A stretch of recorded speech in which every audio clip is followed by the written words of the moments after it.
I think we're close to the numbers we were expecting. We've got about 16 on. So does that work for you, Jeff and Linnell, that we get started? Yep, I started recording. Perfect. Thank you.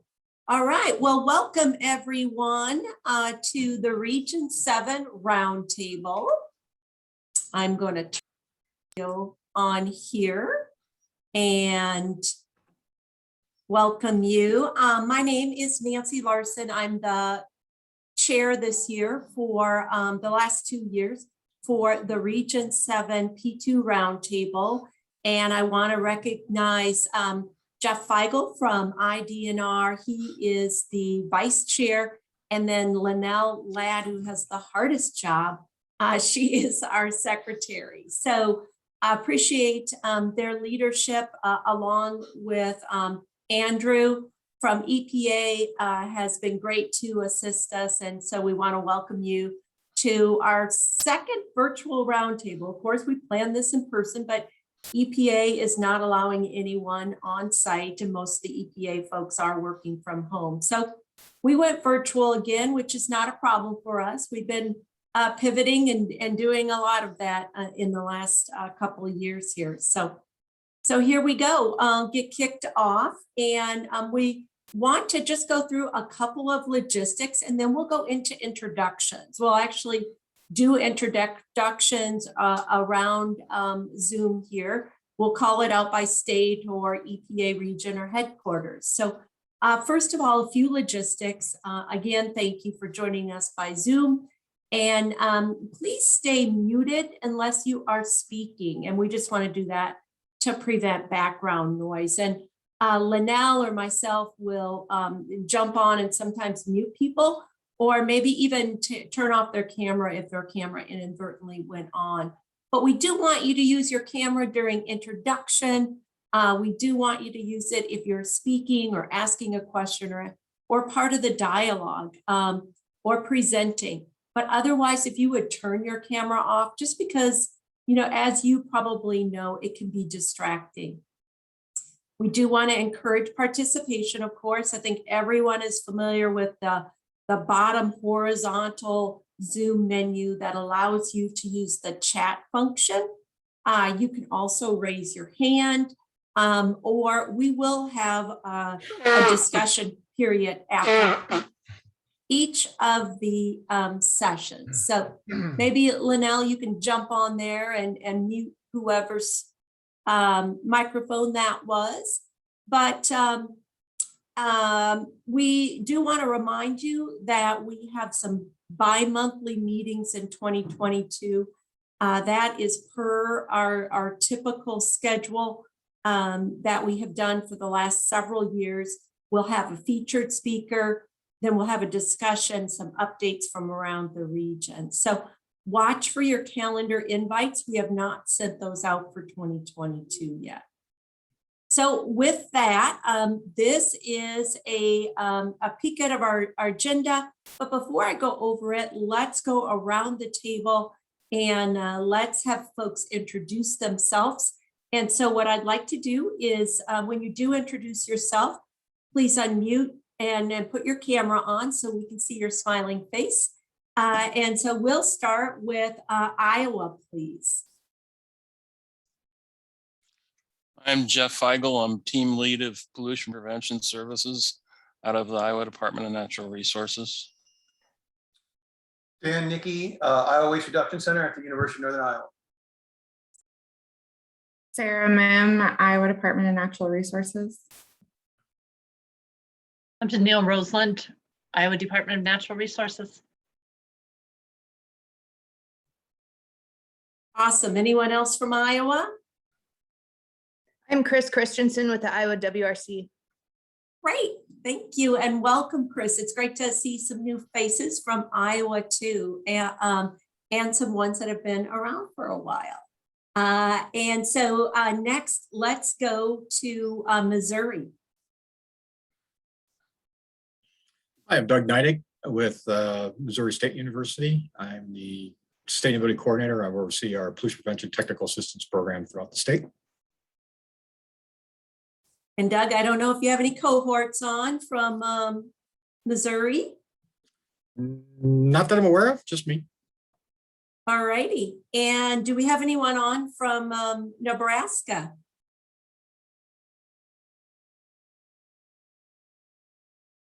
Okay, not yet, but we hope that Bruce will be joining us. And then, yes. I forgot, Bruce will be on. He did email me that he was going to be late today. He had a class he was teaching, so he'll be on probably at 1:45 or so.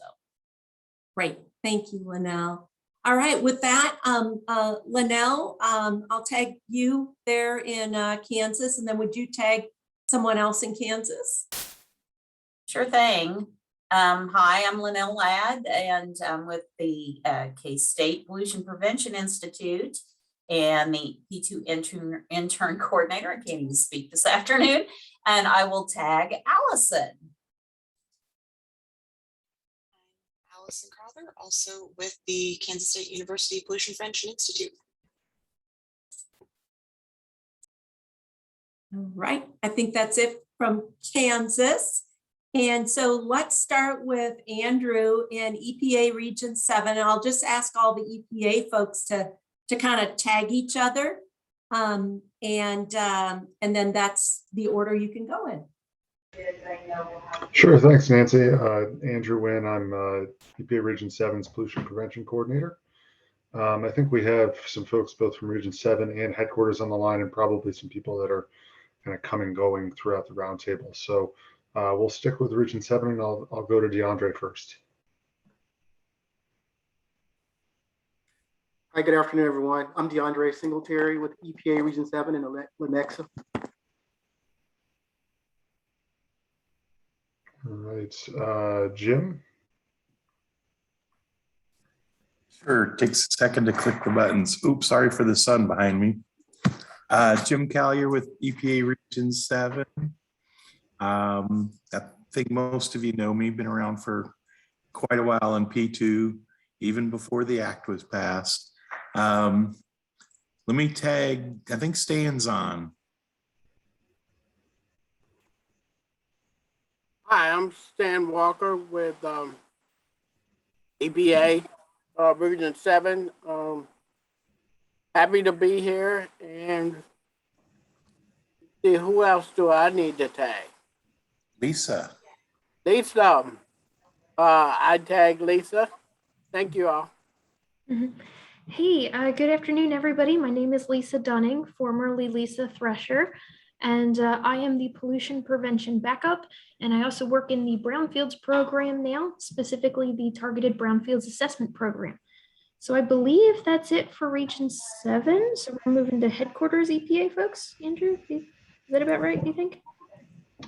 Yeah, that's great. And just for clarification purposes first, so DeAndre's going to be speaking here in a few minutes, but just wanted to give folks on the line clarity on our kind of organizational structure and the folks that we just went through. So DeAndre sits and is our division director within our Land, Chemical, and Redevelopment Division at EPA Region 7. And then Stan manages our Brownfields, SMM, P2, and Redevelopment branch. And Jim is also a branch chief and supports our pollution prevention and sustainable materials management programs. So that's kind of the organizational structure we have in the region. And I believe we have Chen on the line from headquarters right now. Chen, are you on? Sorry, let me try to, yep, there I am. Hi, this is Chen from EPA headquarters in the pollution prevention branch. Good to see everyone again. I think I saw everyone in real person a few years ago. Yeah, great. Thanks, Chen. Thanks for joining us. Anybody else? We have John on from the branch. Oh, I'm sorry, John. Yeah, Andrew, this is John Holmes, also in materials management, sustainable materials management group, that is. And hi, Jen, how you doing?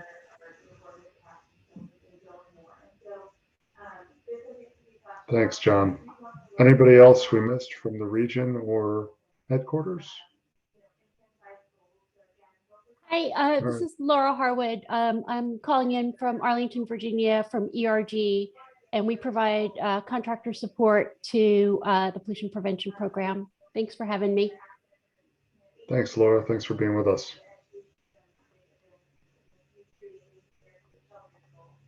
All right, and Nancy, I believe Dan Helfgott's going to be joining us in just a few minutes, but I'll turn it back to you. Okay, great. And just briefly, Andrew, because I'm going to have you introduce the folks at 1:30 here. And so this is a look at our agenda today. Basically, we've got EPA leadership coming on with question and answers. We're going to be talking a little bit about the infrastructure bill and the P2 component of that, as well as EPA case study requirements. And we'll have the opportunity to ask some questions during that time. And then at 2:15, we are going to hear from Missouri State University. Doug Neidig is here. He has been doing some great work with some trade associations. So we have asked him to speak to us about his work with the trade associations. We're going to hear from Smart Sectors because they also work with some trade associations. And then we're going to do some collaboration, some group discussion. 3 o'clock, we'll take a very brief 5 or 10 minute break in case people need it. And I am hearing a little background noise, so I might ask you to jump on that. But otherwise, at 3:10, we have the Region 7 P2 program report outs and other partner report outs. That is always a great session because we really hear about different projects, and that's the way that we can learn from other people, take new ideas, share and leverage resources. And then we'll wrap up for the day about 4:30. So that's what we've got going on today. And with that, Andrew, I'm going to stop sharing and turn it over to you.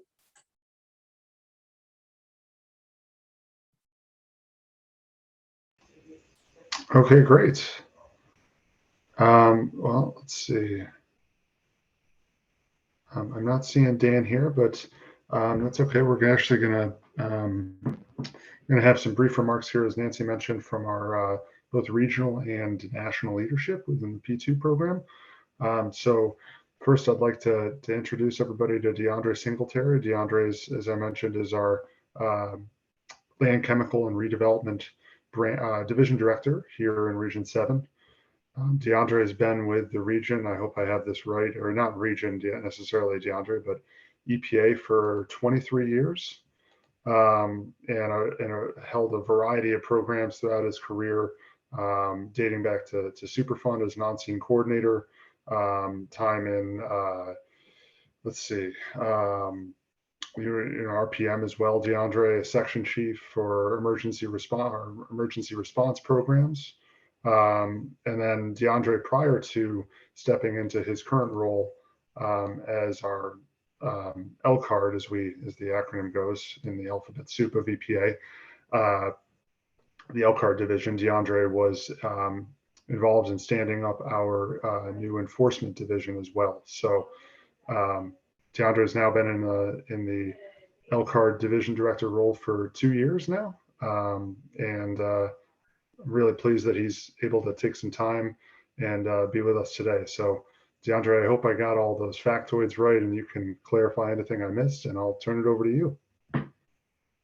Thank you, Andrew. Close enough. Good afternoon, everyone. I know I've met some of you, but for those that I haven't met, as Andrew said, I'm Denis Singletary, and I've been the director of EPA's Region 7 Land, Chemical, and Redevelopment Division for a couple of years now. And I won't get into it explicitly, but as the name of the division implies, there are a number of programs that we manage that impact land, including the P2 program and the SMM program. I'm pleased to be here with you this afternoon. This is my first time joining the Region 7 P2 Roundtable, and I'm excited to learn more about P2 and the great work you all are doing. My understanding is that this roundtable is a unique platform for P2 that has been championed by our regional partners. I know we've all benefited from this type of engagement, and wish we could have done so in person this year. But looking at the glass half full, our transition to virtual conferencing has provided new benefits, such as the ability to expand our scope and connect with additional P2 stakeholders. I want to acknowledge the hard work that went into planning this roundtable. Special thanks to Nancy Larson and Linnell Ladd at the K-State Pollution Prevention Institute and Jeff Feigl at the Iowa Department of Natural Resources for their leadership. You all have been stalwart supporters of pollution prevention. There's a lot on the agenda today and tomorrow, but the headline here is that at both the regional and national level, P2 is a priority at EPA. We're looking to strengthen the program, foster partnerships, and support the work that you all are doing directly in the communities you serve. I'd like to quickly highlight a couple of the new administration's priorities that we'll be covering in more detail tomorrow. The first is the agency's emphasis on environmental justice. This administration is taking decisive action to advance and uphold environmental justice. We're focused on ensuring the fair treatment and meaningful involvement of all people, regardless of color, race, national origin, or income, in developing and implementing environmental laws, regulations, and policies. We know that as our partners, you are already committed to equity in environmental health. We hope that you'll join us in prioritizing environmental justice in your work as well. And of course, the other priority is climate change.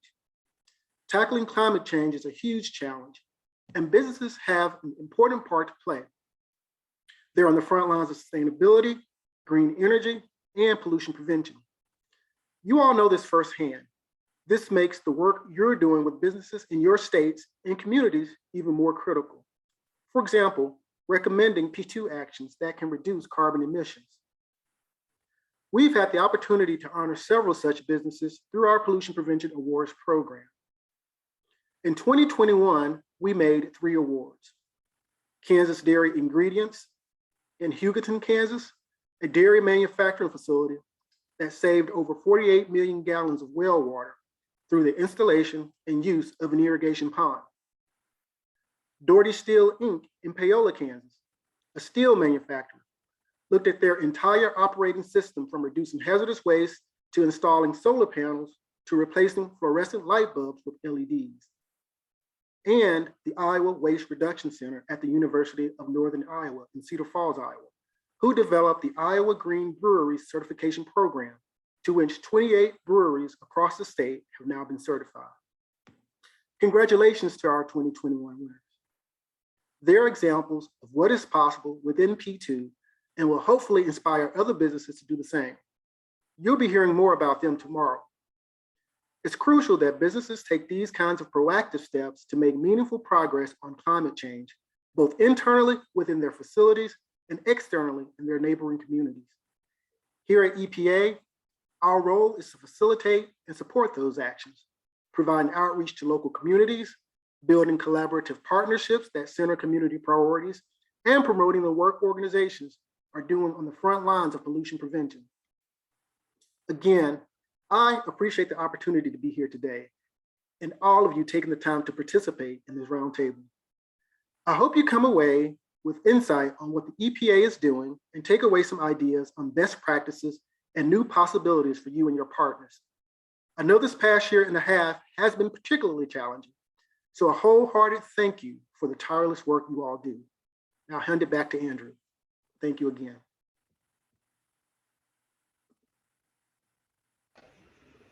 Thanks so much, DeAndre. And I think DeAndre is going to be sticking around with us as his schedule allows throughout today and tomorrow. So I think, again, he's going to be able to hear more about all the great work that our state and local partners are doing and be able to relay that back to senior management. So thanks again, DeAndre, for being here. And just a quick note related to our P2 grantee or P2 awardees. We're going to have some time tomorrow, as Nancy mentioned, on the agenda for some of our awardees, including the IWRC. I know Dan and Jenny are with us currently to talk about those projects and some of the innovations that are occurring throughout the region. So excited to hear more about those. With that, I think we have Dan Helfgott on the line with us now from EPA headquarters.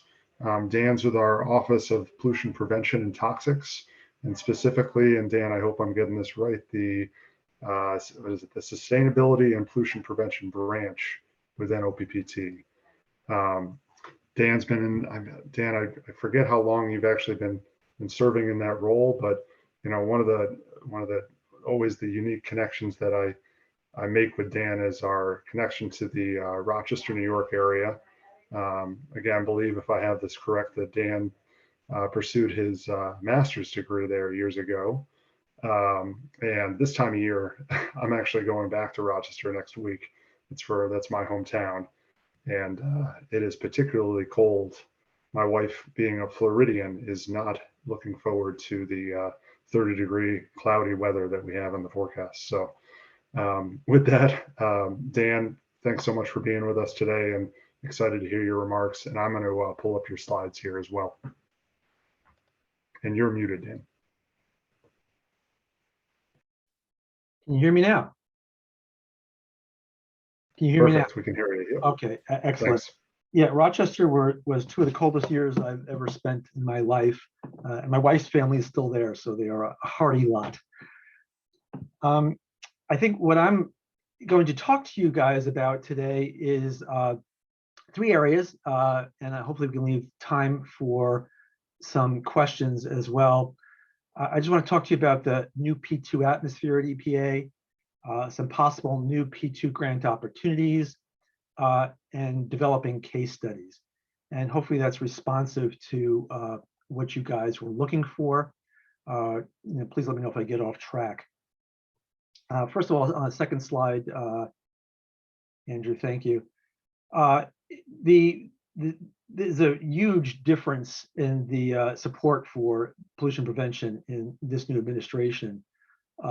We've gone from a program that was proposed for elimination in each year of the last administration's budget to a program where there's really pretty widespread support in this current administration. And they tend to look to P2 as a tool to support many of the administration priorities. So it's sort of a drought flood where we've been in a drought and now we're in the flood stage. It's kind of nice. It's nice to be a popular program again. Pollution prevention is back in the proposed EPA strategic plan. I don't know if you guys have had an opportunity to look on that. I think the comment period has closed, but that is still available on our website. There's an objective 7.2, promote pollution prevention, that is listed in there and lists some of the work that we're proposing to focus on in the strategic plan timeframe.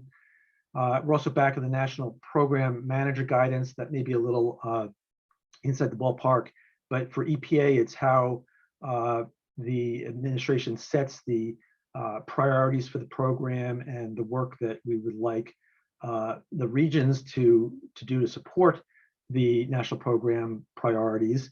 And often that work is that the regions are asked to support is work that we turn around and ask the states and the grantees to support.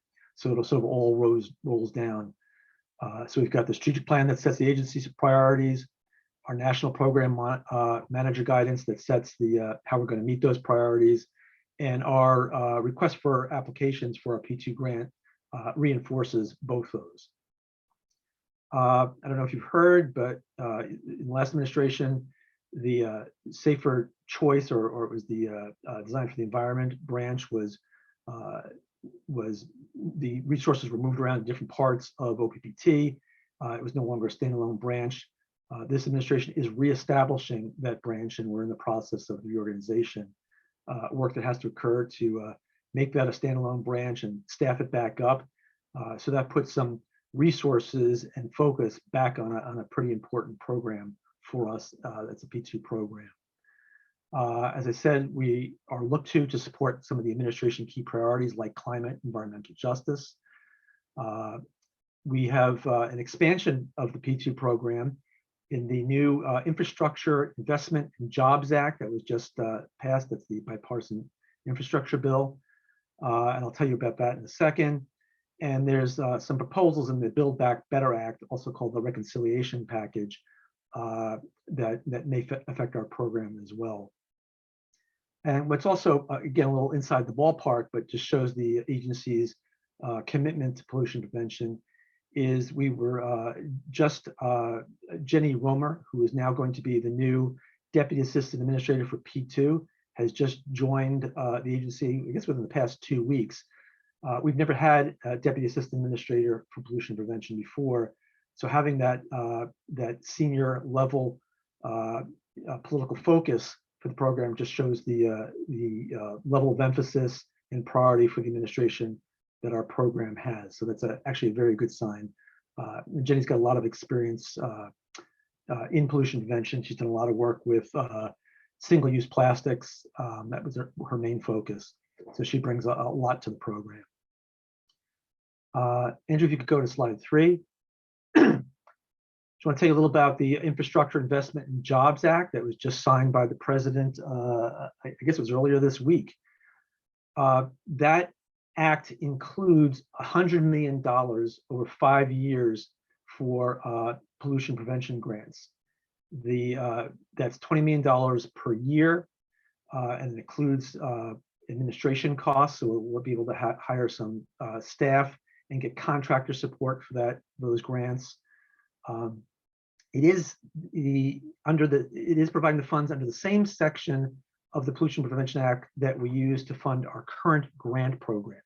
So that is $100 million, $20 million per year is for grants to states and tribes for providing P2 technical assistance to business, just like you're doing now. What's really nice about that is there's a specific provision that the funds provided under this act do not require a cost share from the states. So that should help. I'm going to explain where it gets a little complicated for that in a moment. But essentially what we're going to do with those funds is there'll be an expansion of our current P2 grant programs. Now here's where the match gets a little more complicated. This $100 million, $20 million per year is, we believe, in addition to our regular appropriation that supports our grant programs. We have for the past several years gotten $4.6 million per year to support the grant programs to the states and tribes. That money is still going to be subject to the 50% cost share. Again, the budget hasn't passed yet. We don't know if that money will be in there. But our expectation is, it's in the package being considered. Expectation is that it'll be in there. So the funds that we provide under our grants from the initial appropriation, the standard appropriation, is going to have the 50% match. Well, the funds that are provided under the new Infrastructure Act will have no match. So if we're allowed to use the new funds to expand the current grant program, what that means is each additional dollar that we put in from the new infrastructure money into our existing grant program will reduce the match. There's some legal complications that we have to go through to resolve that, but that's our intent. So what that means is each additional dollar that we put into the program should not cost the grantees any additional match. It'll just be additional money provided without any additional match. So that may be a little confusing. I can come back to that later if you'd like me to work through that again.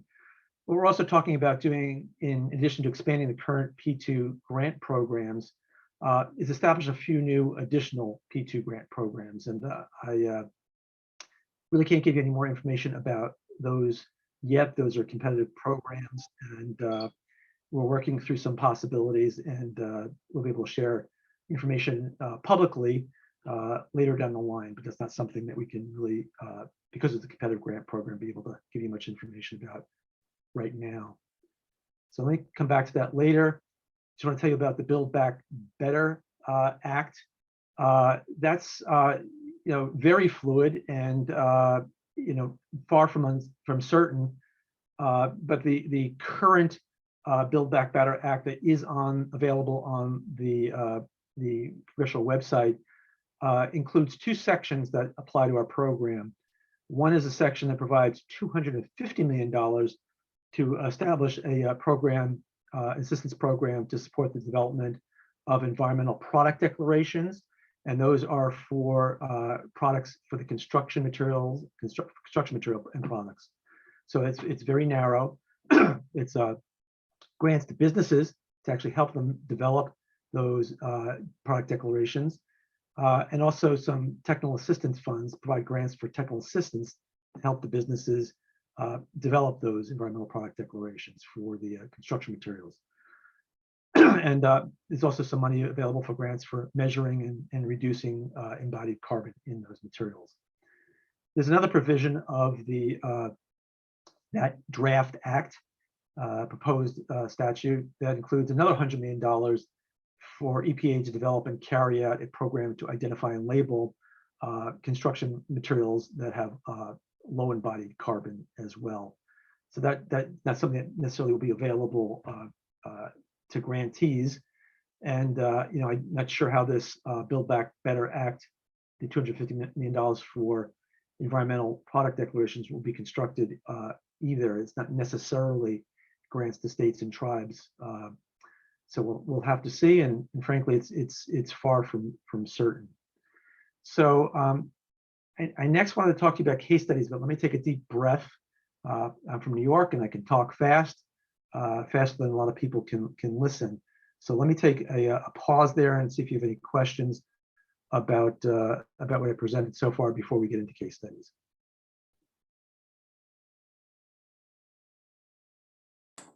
So go ahead and unmute yourself or put your camera on if you have a question, and I will kick the question off. I have a comment and a question.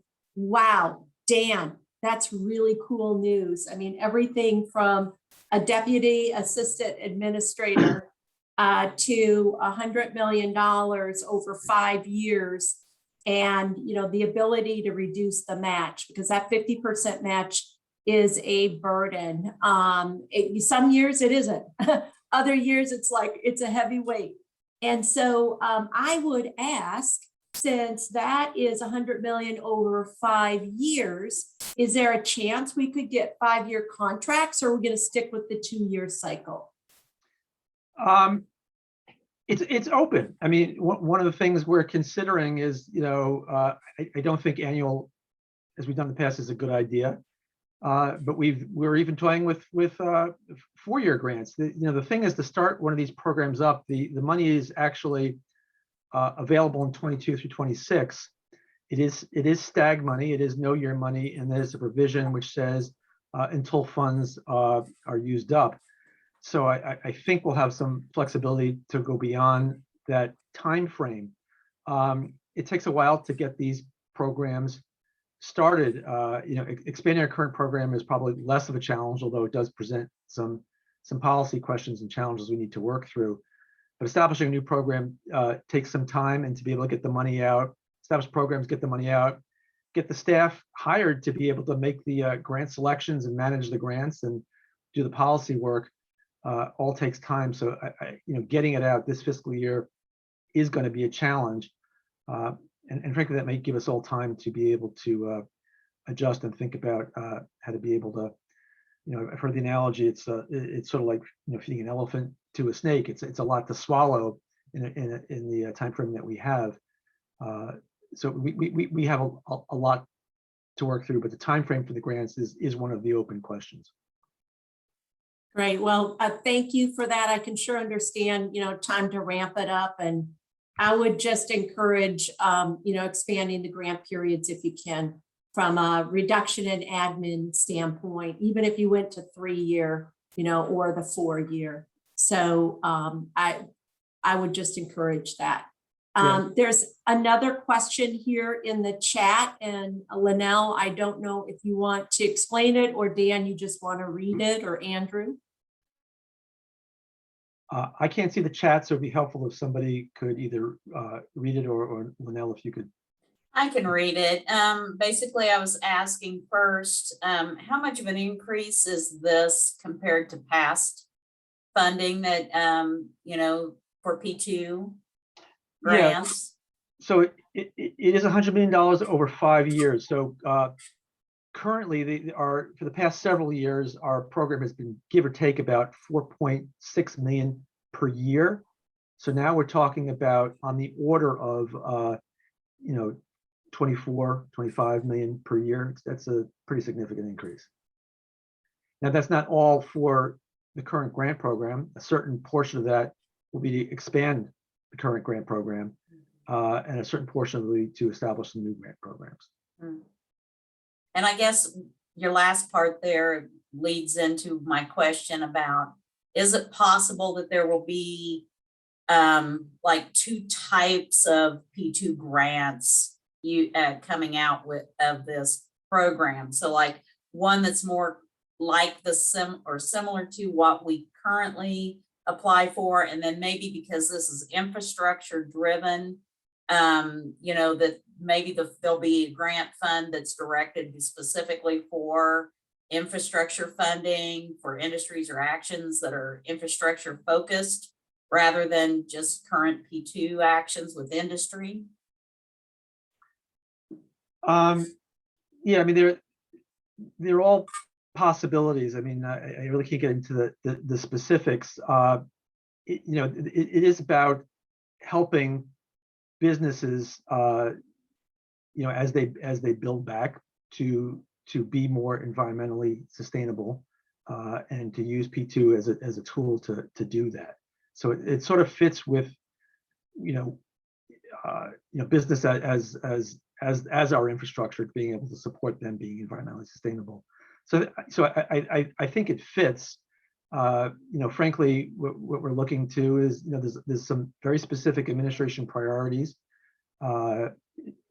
addressing climate change, environmental justice, some other ones that you hear about that, we're just going to try to see how we can support.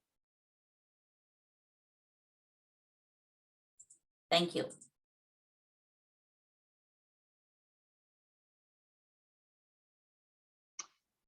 Okay, so Andrew, are there any other comments in the chat, or should I move on to the case studies?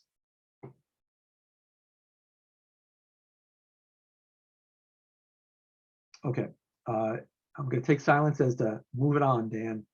Let's talk about case studies. Andrew, if you could go to slide number 6. Okay, so overall, over the past few years, if you've heard me talk at different meetings, and you've heard David Wadowski talk about at different meetings, we've emphasized this P2 grant strategic approach. And what we're trying to do is emphasize the importance of grantees documenting, reporting, and sharing information on the practices they identify and develop for the grants. This is about amplification. This is about not just helping one business at a time, but as you're out there, by helping that one business that you're adopt some pollution prevention approaches, you're developing some lessons learned that we can document and widely share. And by doing that, we're giving others the opportunity to learn from what you've done with that technical assistance, and replicate it and adopt it. So that's the amplification. And helping one business at a time is great, but if we don't set up that process to be able to document, share it, and give others the ability to learn from it, then we haven't been successful. Helping one business at a time is sort of a means to developing that knowledge base. If you can go to slide number 7.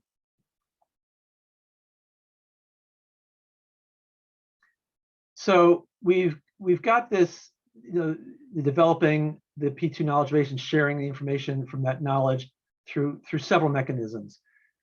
We have required reporting in our grants, where we ask you to document the recommendations that you provide to businesses if you're doing a one-on-one technical assistance touch. Follow up at a later date with the businesses that you provide the technical assistance to see what P2 actions they may have adopted as a result of that technical assistance you provided, And if they've adopted some P2 action, what are the results achieved from that implementation? So that's where, we're taking that information, we're putting it into a database and going to make that database available online for TAPs and others to be able to access. And over time, that'll be a nice knowledge base, searchable knowledge base about what either potential P2 actions might be, or actually learn from ones that have actually been implemented.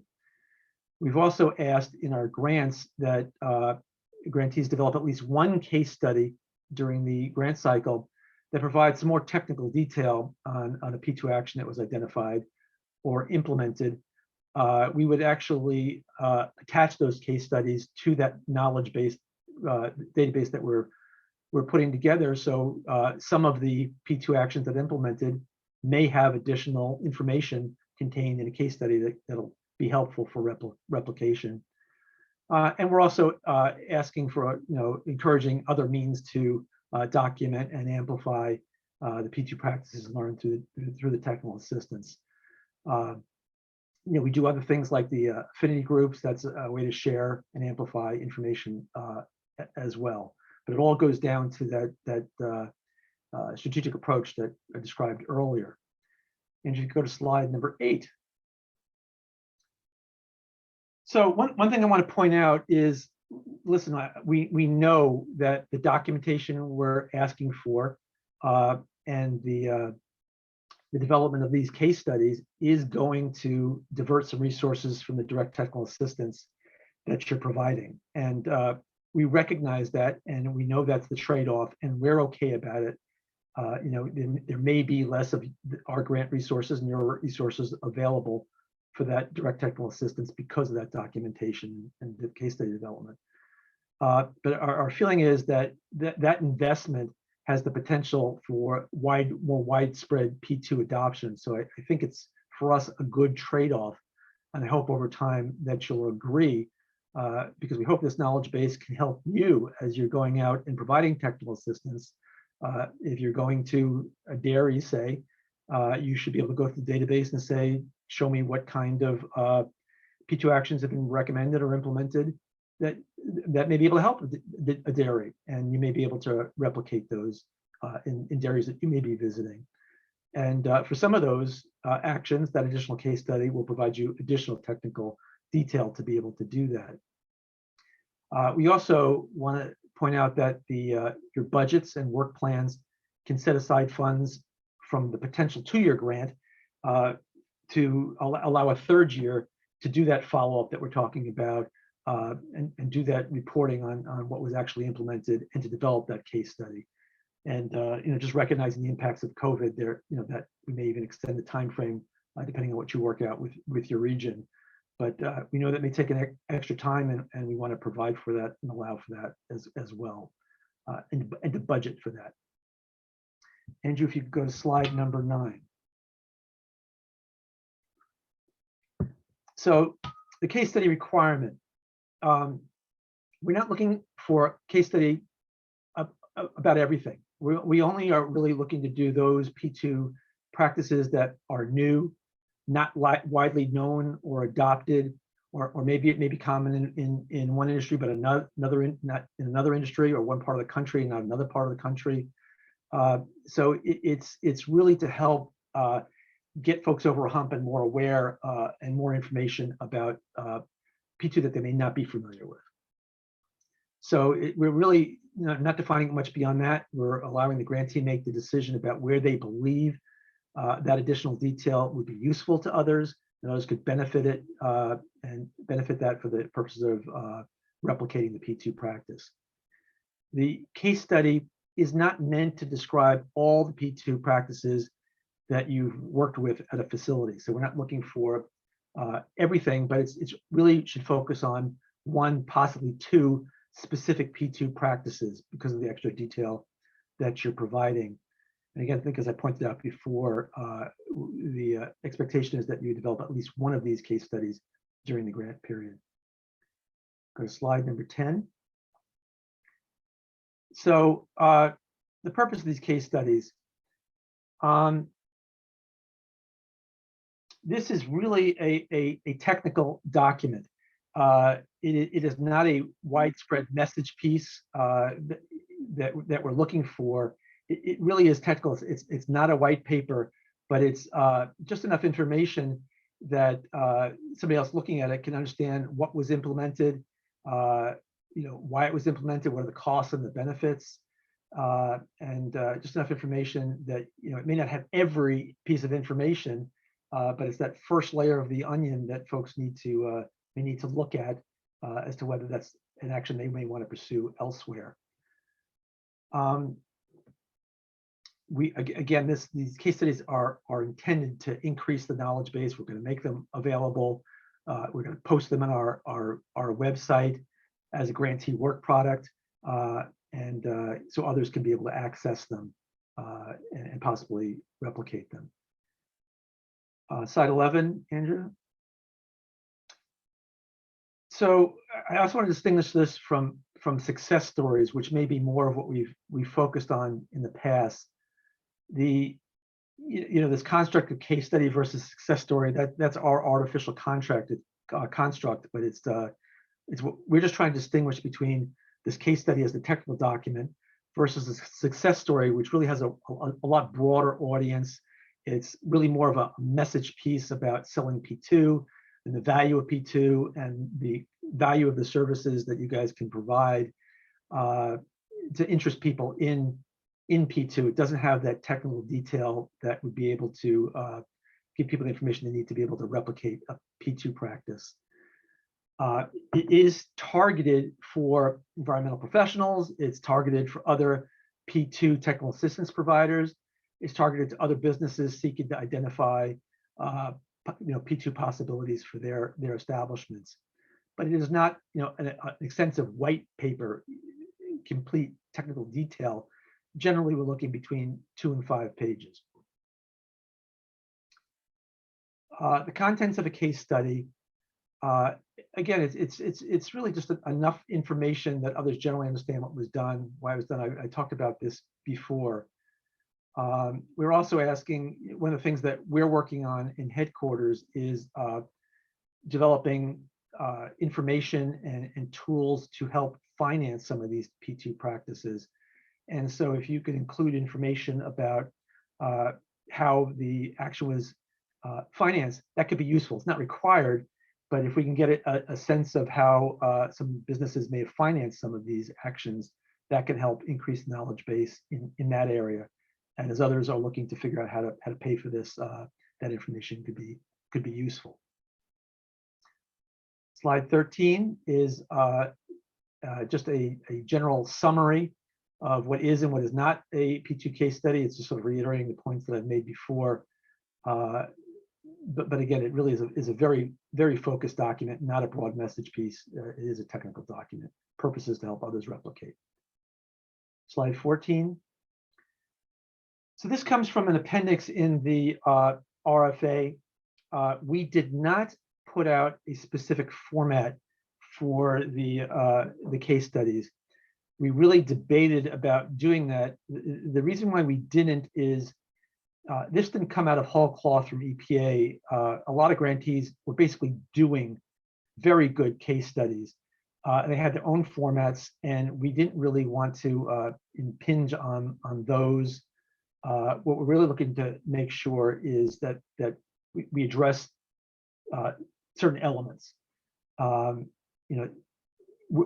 Sometimes you won't be able to address each individual element, but generally this is what we are looking for case studies to cover. This is the information we'd like you to cover. So I don't need to read it, but both slides 14 and 15 have the information about what we think would be useful. And again, this didn't come out of whole cloth. What we did is we looked at some grantee P2 case studies that were really excellent and tried to sort of say what were those pieces of information that they contained that made them so useful. And as we talked to grantees and about this concept, there seemed to be a general agreement that these were the kinds of information that if you wanted to look at a case study, that you would find useful in trying to understand what happened and whether it could be replicated elsewhere and what the benefits of it were. So this is where we are right now. We're learning. There's this balance between the burden on you guys to develop it and what will be a useful product. So, we're open to input over time and tweaking this, and certainly getting feedback about how useful these become. But we do hope this is, well, an extra burden on you. It's going to be a real help to you as you try to help your clients, identify P2 opportunities and implement P2 opportunities. So let me take another deep breath there. If I haven't exhausted you from my New York delivery, and open it up for questions.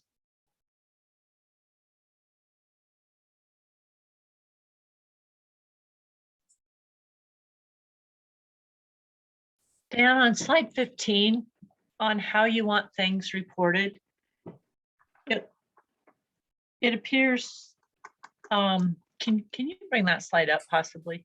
Yeah, it's both 14 and 15 that has what we're, the I elements think that we're it's hoping. 15 is the one I'm looking at. Sure. And it looks Yeah, like, of course. let's see, hazardous materials, you want that reported in pounds rather than tons or metric tons. Be the one after this, I think. Yeah, let me take a look at the RFA. I actually. And then number 2, reduction in hazardous substances, pollutants, and contaminants released to the air, water, and land in pounds, but the carbon dioxide equivalents in metric tons. Yeah. Is, So these units are there's appendices in the back of the RFA, and there's spreadsheets that we offer, and these are the units that are listed in there. So if we have been reporting pollutants and contaminants in metric tons, if you've been clear, are there any retro adjustments that we need to make, or just moving forward, do we need to change that practice? If you've been clear about the unit, then we probably converted it when we aggregated the numbers. Okay. As long as you were clear about the unit. Thank you.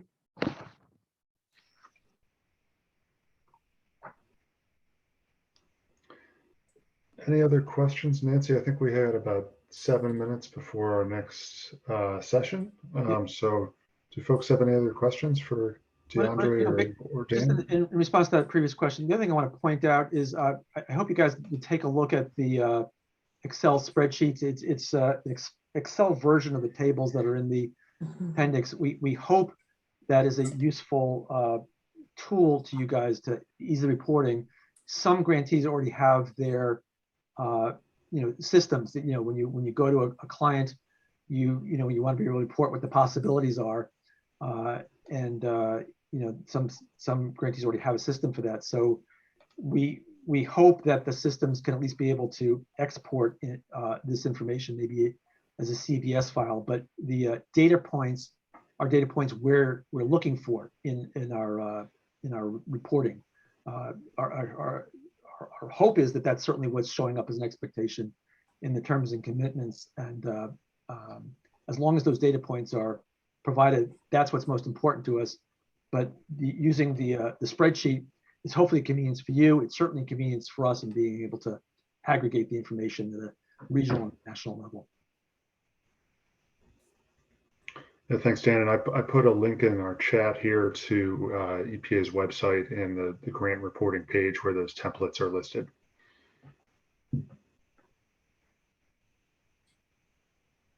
I guess the Lynelle, question that I had, about the case study, you outlined it, and so I guess it is pretty clear that you would like to see these case studies, these formal case studies, identify a specific company, unless they have some desire to be anonymous or something like that. But I was wondering whether it would be, or you guys would feel it would be okay or beneficial to develop a case study that was more targeted to an industry type overall, like how the NEAs are, and some action that happened with You know, if I had several interns this summer that worked specifically with the same type of process or something like that, and maybe there was different aspects that we could highlight about different ways to make the solution,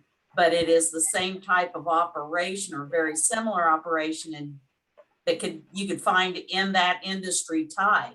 In different industries, you know, if you went to this one or that one, they may be doing the same thing, maybe different chemicals or something like that, but it's an action and just maybe different aspects of how they could apply that and different P2 options and strategies on a single action.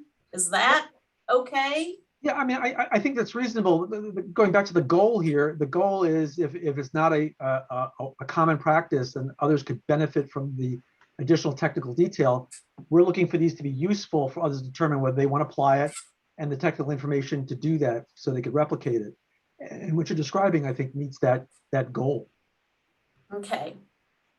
So for example, and Linnell, let me know if I'm wrong or not, but let's say it is, let's say it's chemical bath best management practice, right? So metal fabricators are using chemical baths, and we ran into many, many different ways because of their specific situation that our interns were researching how they could better manage that bath life and extend the bath life. And so some of them are really basic and common, right? We know those prevent drag out and things, but there's some fabricated equipment that can be used and some other techniques that are fairly new or unique. And what I think Linnell was saying might be an example would be, let's look at chemical bath management practices, and maybe we've got 5 different ones that we have experience with, some of which are fairly unique, others are common, but beyond just the basic preventing drag out, and highlight those. Is that a good example, Linnell? Yeah, I think so, Nancy. Okay. Yeah. I think that would be very useful. That would help others be able to see if they want to adopt that practice and implement it. I think it's very useful. Okay, great. Thank you. Yeah, thank you so much. That's really helpful. And I know that's a different direction that Linnell's pointing to than what is like in Appendix F of the RFA.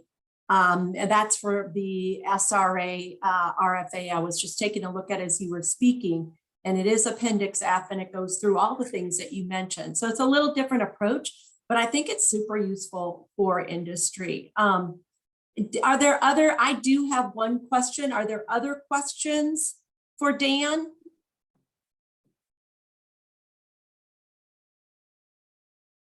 Okay.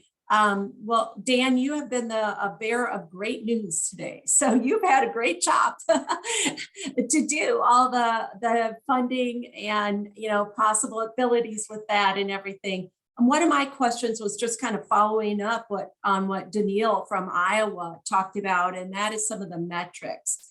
And I'll ask my colleague Linnell to jump in and maybe Allison and help me out on this, because we had a little discussion about this summer internally. I don't know that we ever came to conclusions.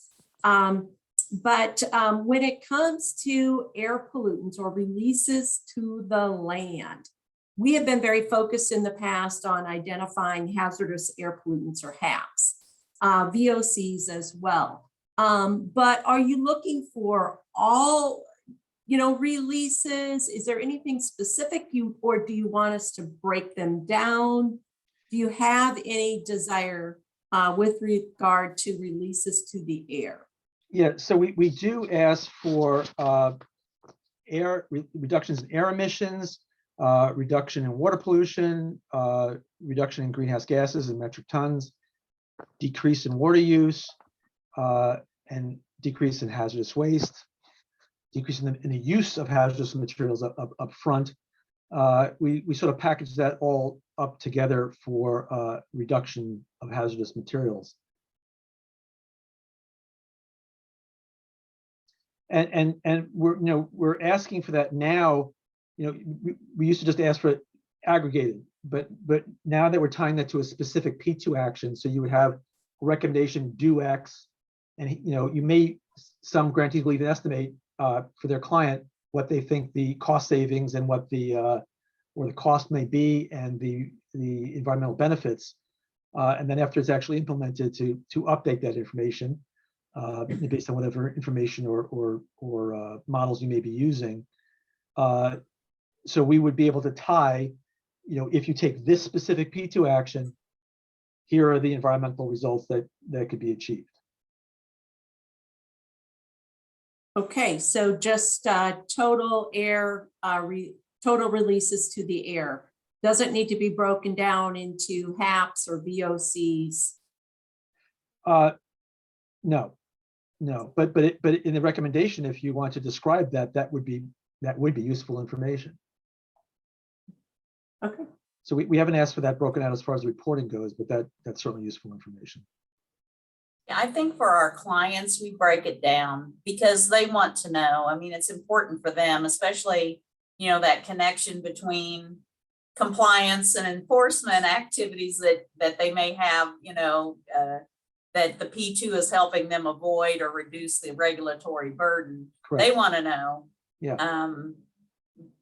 But I think as far as I'm clear on the reporting part of it, that you guys just want air emissions in pounds. So right. That's total.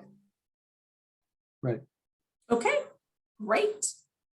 I don't see any hands raised or any other new points coming across, but if I have missed something, please let me know. I think Bruce just had I'm sorry, that's Linnell. I thought Bruce had a comment in there in the chat as well. No, I think that's it. And I know we're right at time here for our next session. So just again, want to thank Dan and DeAndre for being here with us today and sharing some remarks and updates, both from the regional perspective and the national perspective. So thank you both so much. And of course, if you're able to stay on at other parts of the roundtable, either today or tomorrow. Dan, I know you have a previous engagement, but feel free to jump back on. I do appreciate that. Thank you.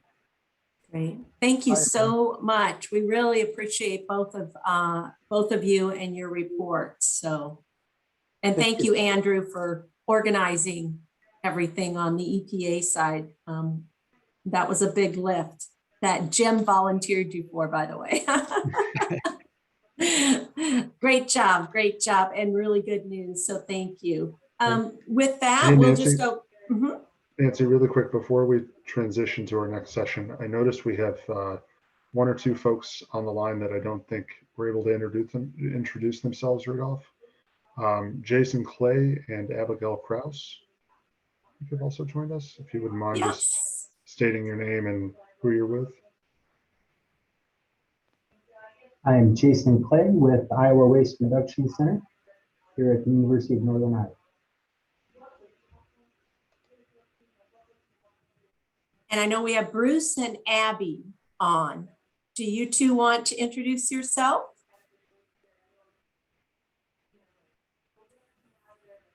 I'm Bruce Dvorak with the University of Nebraska and the Partners in Pollution Prevention Program.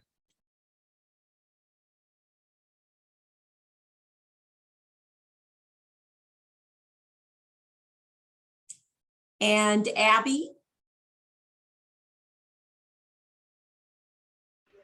It looks like she's driving, actually, Nancy, so she's unable to take herself off mute. So, okay, Abby, thanks for great. joining us. That's right. I was surprised because Abby is with our team.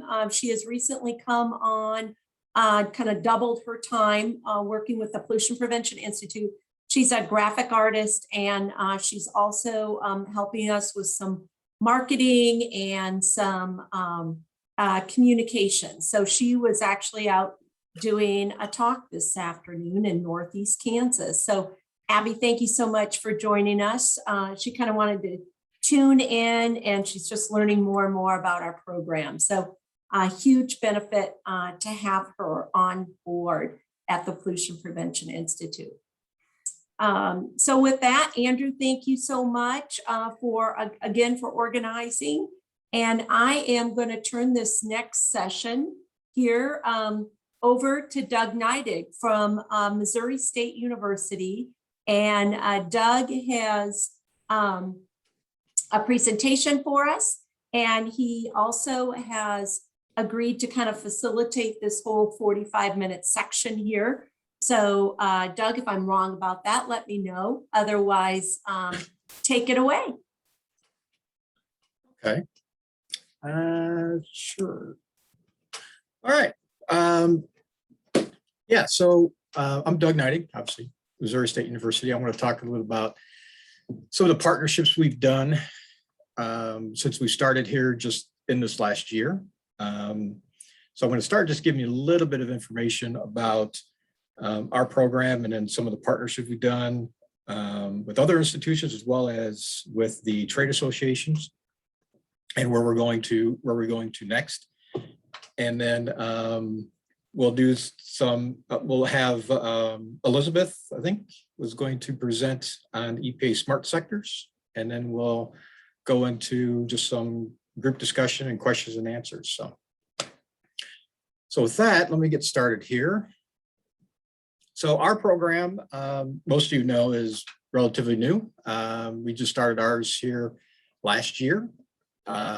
We are covering the state of Missouri.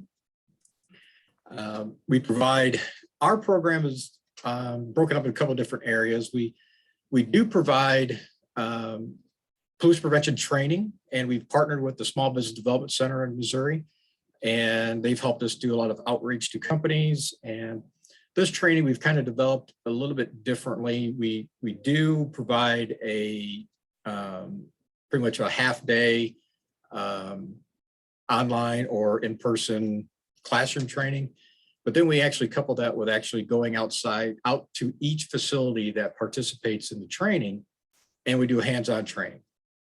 So we actually will do an assessment at the company as part of the training.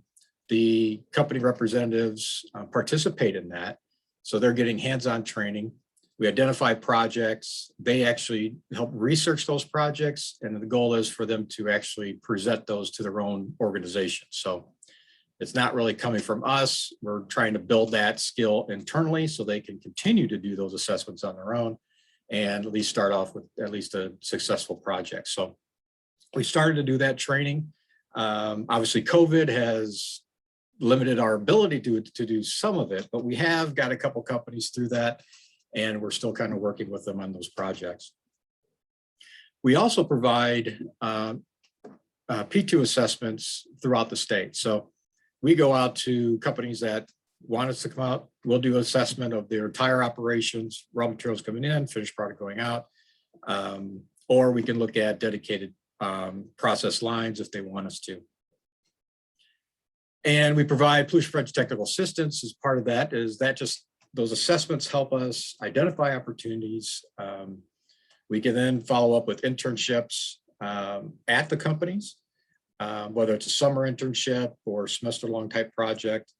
But we also have interns that come with us. So when we do our assessments, we train students to actually do pollution prevention assessments. So it's really been fun because we have students from business degrees or business majors, chemistry, environmental, sustainability, engineering, and they get trained in pollution prevention and they get to go out and do multiple assessments. So we have interns that'll do 3, 4, 5 site visits with us. So they get to see different processes, research different opportunities. And most of these students have never been in a manufacturing environment before. So it's a really great experiential learning opportunity for them.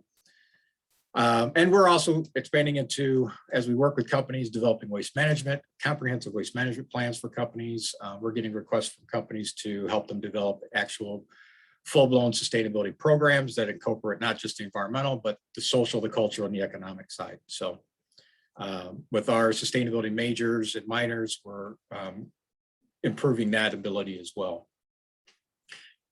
And with our internships, we don't just limit our interns to MSU students. We actually partner with other universities across the state. So we have agreements with Missouri S&T, MU, and we're adding others such as in future WashU with SLU and some of these others to help us if we have a company in the state If we'll take a student from any university that may live in that area, might be more convenient for them. They still have to go through training, but it's a great way to develop more of a statewide network. We've actually started that already this last summer. We had a project up in Kansas City, and we had 2 MU students that lived up in that area. They ended up actually doing the internship over the summer with the company. So our internships, as I mentioned, is different. It's that we have internships that just intern with us in our program, and they get to go out and do assessments across the state and work on different projects. We have research opportunities. They actually will develop and present the reports to the companies. And then we also have, the traditional internship where we'll place an intern out at a company to work on a project that we've identified through our assessments.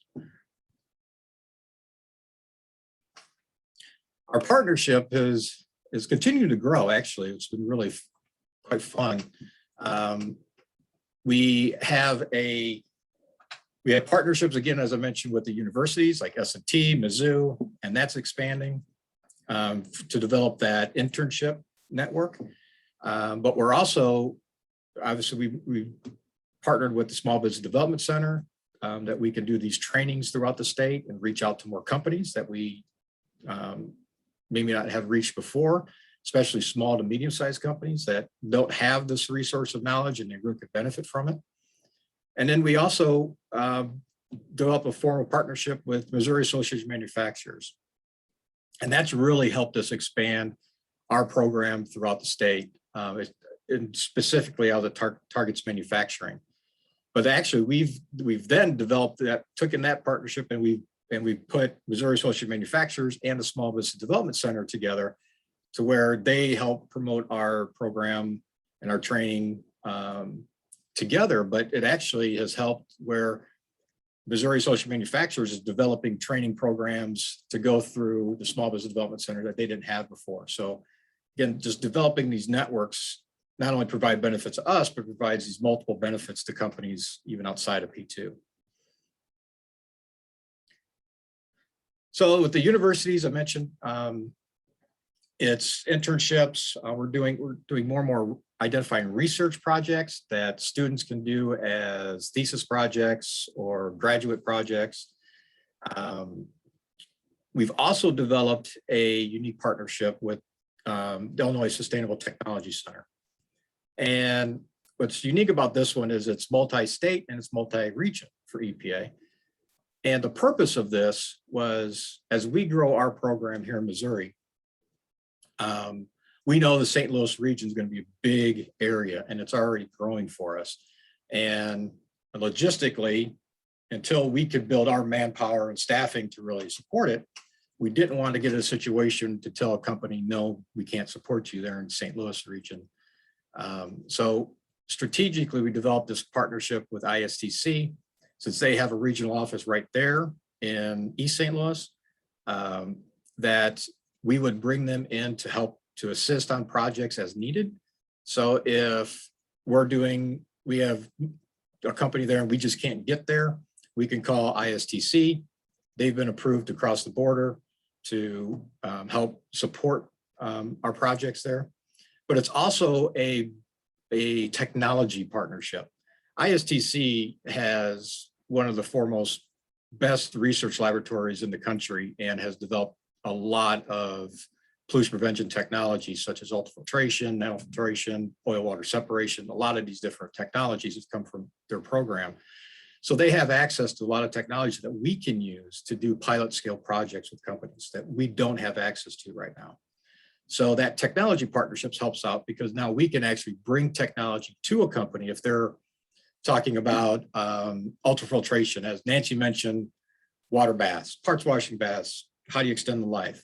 Well, instead of saying, here's a technology that you can look into, we can actually bring that technology there, set it up, pilot test it, and prove the technology out and work through any bugs before the company actually has to spend any money or any capital to buy it.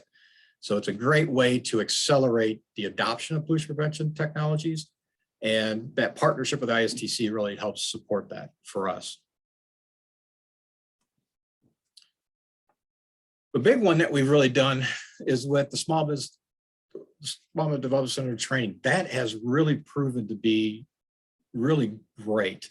They have a strong network across the state, contacts with companies. Just by developing a P2 training course that provides hands-on training, we're seeing more and more companies interested in that. They like the hands-on component. They like the idea of when they're done with the training, they will have an opportunity to present to their company that will reduce waste, conserve energy, or save money. So they get, besides the low cost to attend the training, they get this huge opportunity they can pursue.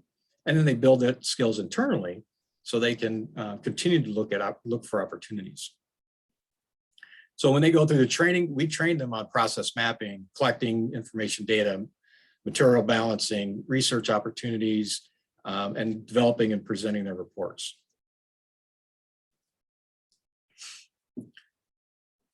The fun one that we've really done is the Missouri Association of Manufacturers. This is a growing network in Missouri. When we contacted them about the opportunity, they were very interested because from a perspective of its additional value to their customers that they're not providing. And obviously manufacturing with ESGs, with not just P2, but sustainability is growing rapidly, obviously, in manufacturing. We're getting more requests for, companies saying, how do we just develop a sustainability program that goes beyond environmental? So as these companies are looking for these resources, it's a great opportunity to partner with these associations to say, you can help provide this technical resource. So it's definitely a mutual benefit thing where obviously we're getting access to more companies. We're as the association is actually able to use our program as this is another service that's available. Maybe it's a recruiting tool for them in terms of being able to say, hey, we have this partnership, we can provide this type of a resource. Just from a marketing standpoint of marketing our program, they do a lot of marketing for us that we don't have to do, that's targeted directly to their customers. We've actually done lunch and learns with them where when we rolled out our P2 program last winter, we talked to them about doing just 30-minute sessions with groups of 5 to 6 companies that would be interested in learning more about our program. And so they actually used their network, went out, recruited companies, told them about this. And we had, I think, 4 or 5 of these little sessions last winter, which resulted in multiple P2 assessments. We've done 14, I think, to date. We've got about 3 or 4 scheduled for next month.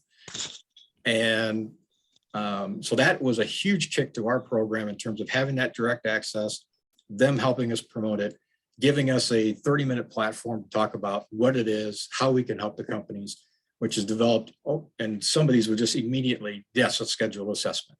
Let's get started on this. So it's a great way to save a lot of time and leverage resources. Obviously for us, very limited. Here in Missouri, it's me and I have a GA and I've got interns. So wherever I can leverage these additional resources, it's been really, really helpful. And we're actually, they actually help us promote our training, as I mentioned, but also research projects. More companies are looking at, what resources can they have to help develop alternative chemistries. We have a project now with a couple companies that are interested in alternatives to acetone and toluene. Well, we know there's some on the market, but they want a scientific-based analysis that proves it out before they even consider, doing this as a process change. So what we've presented is saying, well, let's do it in a laboratory. Let's do solubility testing, whatever we want to do, give you some quantitative data, then move that with their research and development team, develop protocols for testing it within their operations. So providing that type of a resource in terms of research projects has been really, really helpful. And that's pretty much it. I guess we can, we probably have some time if we want to do some quick questions now, and then we can go through the next presentation and do some more questions and open discussion if you'd like.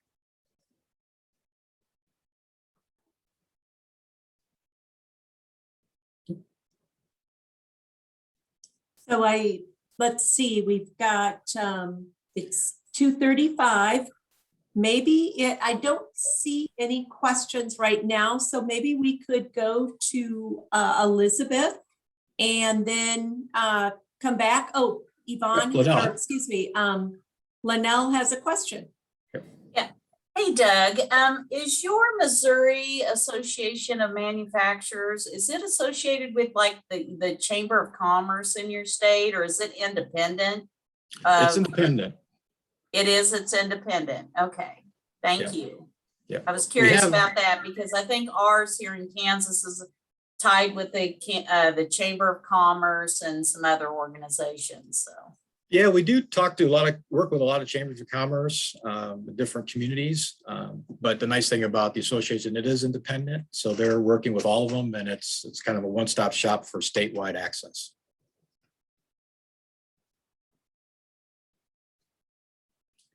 Okay, well, if we don't have any other questions right now, I guess we could go ahead with the next presentation. And then we still have time for some group discussion at the end. So I think Elizabeth, are you? I'm here. Andrew, do you have the slide to pull up, or did you want me to do that? I do. I have your slides ready to go. Awesome. I tried to keep them short and sweet so they wouldn't be too hard to scroll through. Yeah, no, thank you for joining us. Quick tidbit. I feel like this is just very, very ironic for me, but two of the only people in EPA that I know have a Rochester, New York connection have been on the line with us today. Elizabeth Dan Helfgott from OCSPP was with us earlier. I caught the end of them. He and I have had many conversations about garbage plates. So very funny how our worlds are melding here. So let me pull your slides up and we'll get ready to roll. And I'll leave myself off mute, Elizabeth. So okay, if you need me to, I had myself on mute earlier and Dan was asking me questions and I couldn't chat because I was sharing my screen. So okay, excellent. Why is that not coming up though? Let me just do this.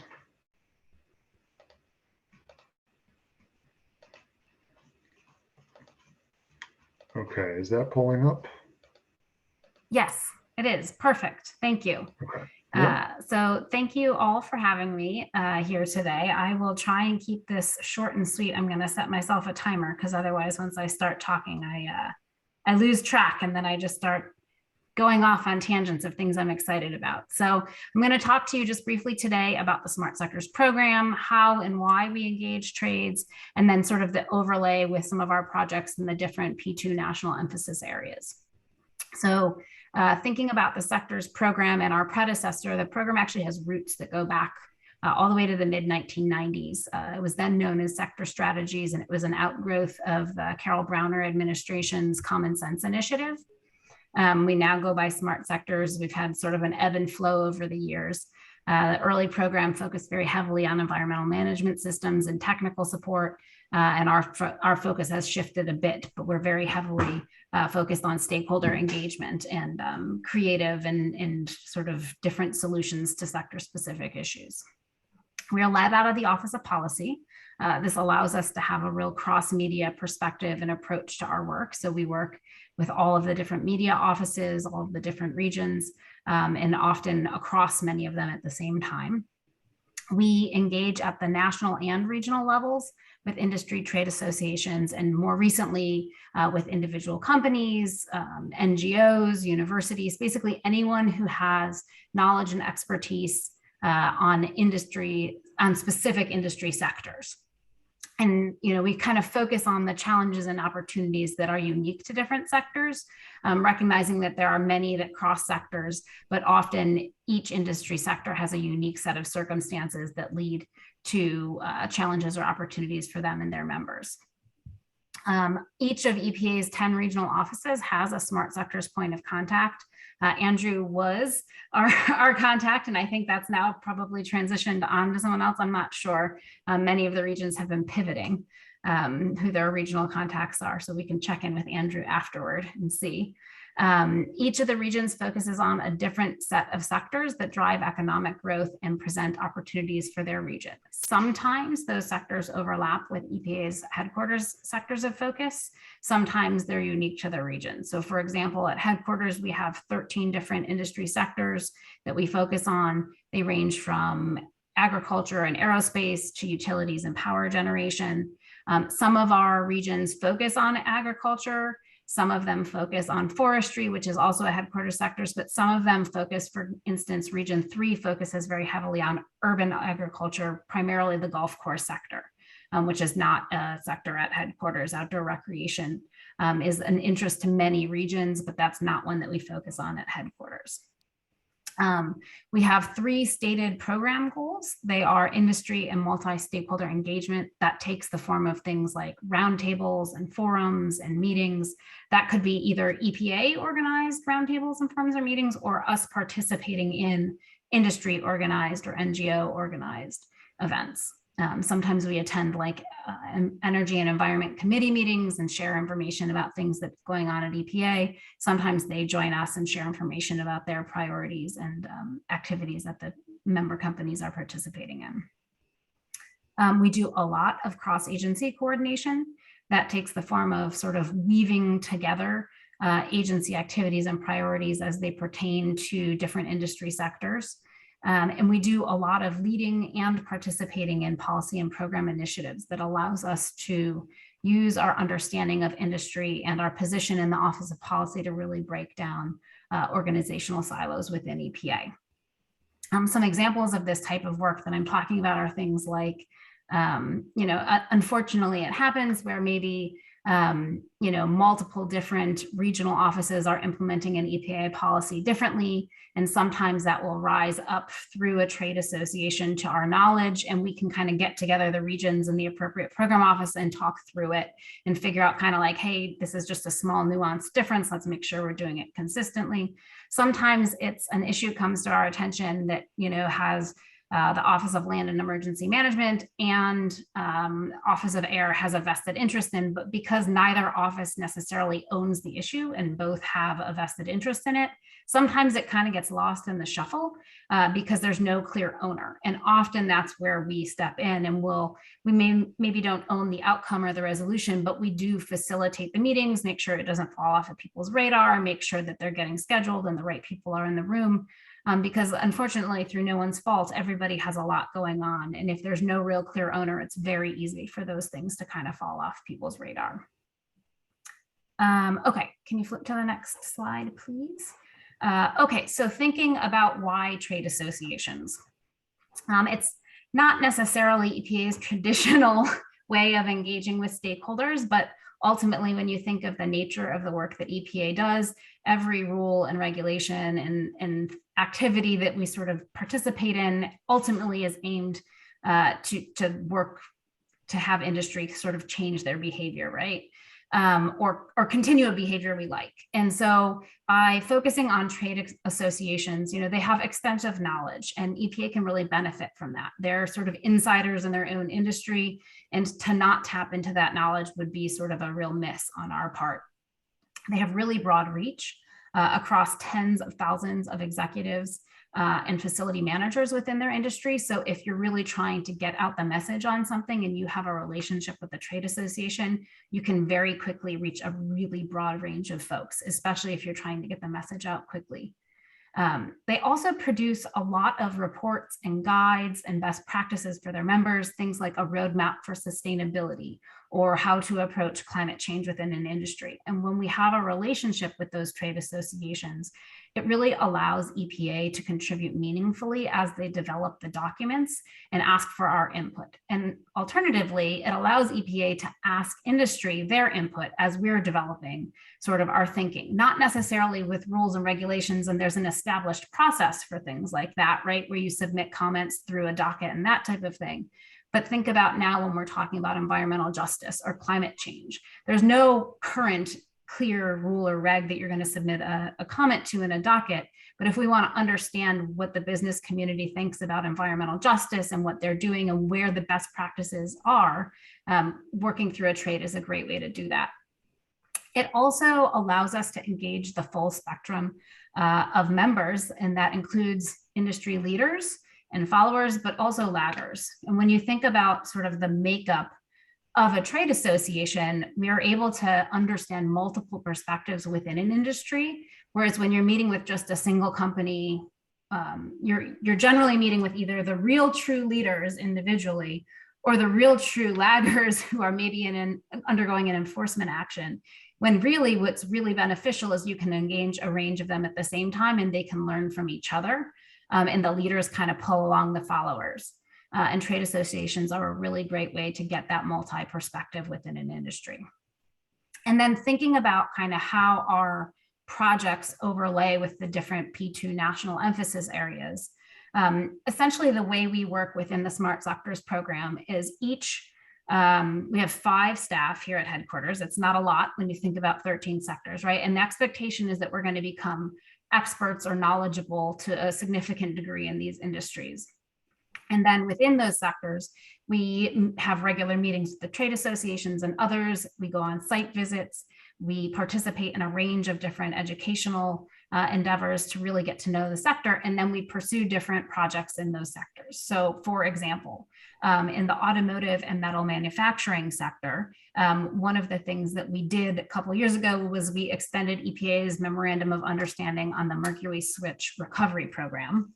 We're actually in the process right now of renewing that yet again for another 2 years. And that is a collaboration among the steel and auto and scrap industries, EPA, the states, and some environmental groups to remove mercury containing switches from retired vehicles before recycling. And so from an automotive perspective, that's really like an end of life issue. But from a metal manufacturing perspective, this is more of like a regulatory issue. And when you think about operators of electric arc furnaces, and that if they only accept cars that participate in this program, they sort of, I wouldn't say automatically, but they're in compliance with the NESHAP. This is like an alternative method of compliance.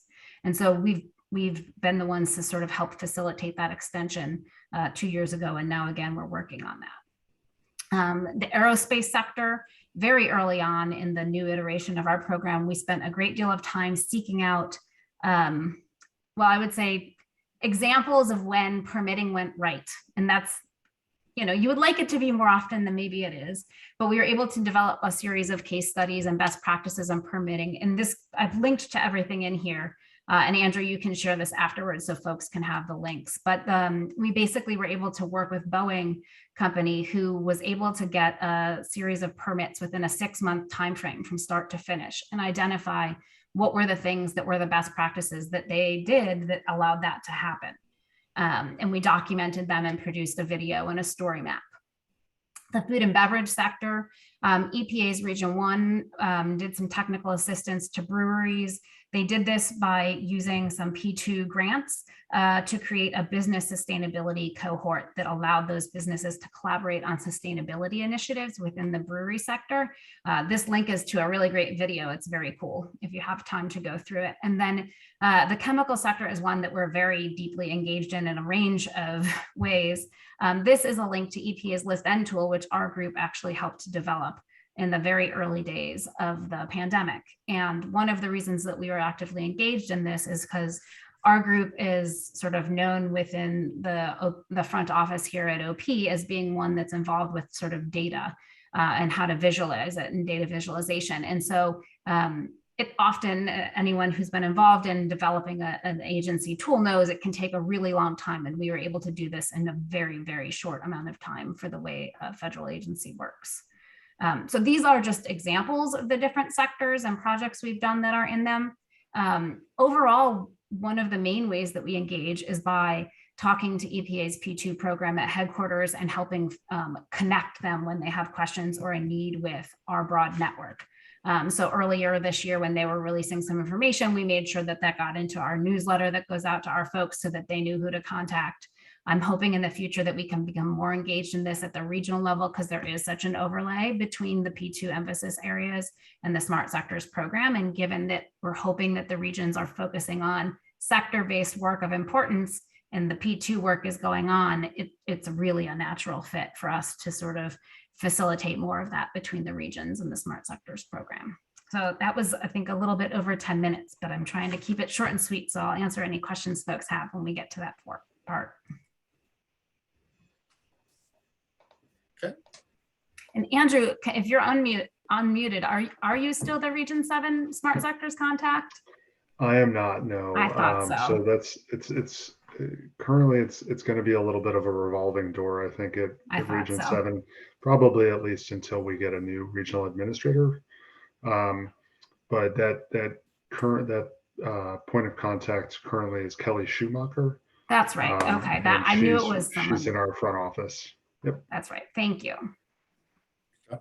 And Elizabeth referenced the slides that she just presented, as well as a fact sheet. And so Nancy and Linnell and Jeff, I'll make this available to you, and maybe you can share with the meeting materials afterwards with everybody, so that everyone has access to that.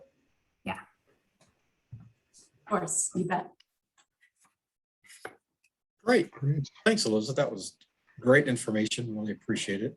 I think we have a few minutes left in this one before our break. So I guess we just kind of open up to any questions about either these presentations or just discussion points.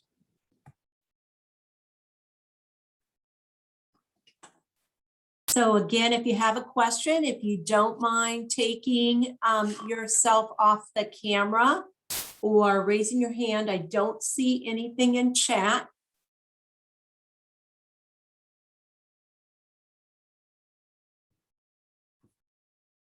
And I do have a couple questions just to kick us off, but I'm hoping that our colleagues Bruce and Jeff will tune in too with any questions or chime in.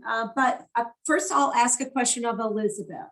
And so you've really done quite a bit of work in the last year and a half on smart sectors. And so compared to what I saw a year and a half ago on the website anyhow, which was kind of a shell really of a program. And it sounds like there's more resources that I need to go back and take a look at. I'm wondering if, and we've asked this question of headquarters and of Region 7 before, but and so I'll just ask it of you too, because we haven't gotten any real clear answers. It might be political, and so we have to be careful.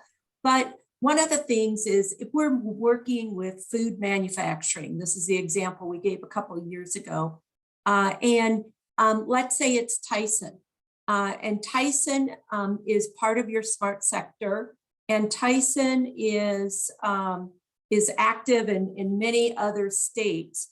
Is there a way, or do you already, Elizabeth, do you guys champion the local state P2 program so that when you are working with these trade associations or these smart sector partners, you're saying, hey, can I connect you with the local in Iowa?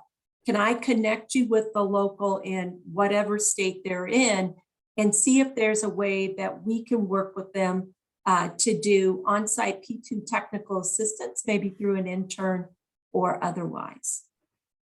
Just make a note here so I don't lose track of this.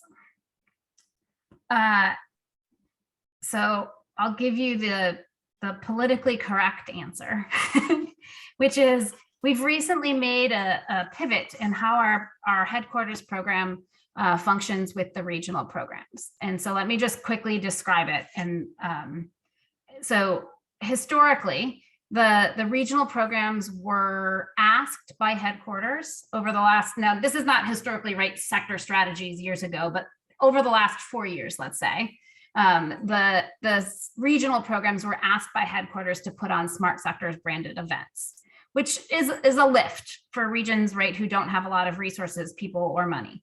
And so to be asked by headquarters, hey, you need to hold these smart sectors events, And they didn't have a ton of headquarters support to hold them. It was more like hold these branded events with the Smart Sectors name. And there were great, there's many regions who did this really well and had great, roundtables and events, but they are resource intensive. In the new administration, we've sort of been given the thumbs up to pivot a little bit and have it be more of headquarters support for regional sector-based work. And so we're sort of framing the headquarters relationship with the regions as more like, how can we support you in the sector-based work you do? And so the answer to your question is historically, no, we have not focused heavily on promoting P2 programs when we engage regional sectors, because the regions have been doing that engagement, and headquarters didn't really have a huge role in the planning or execution of those meetings.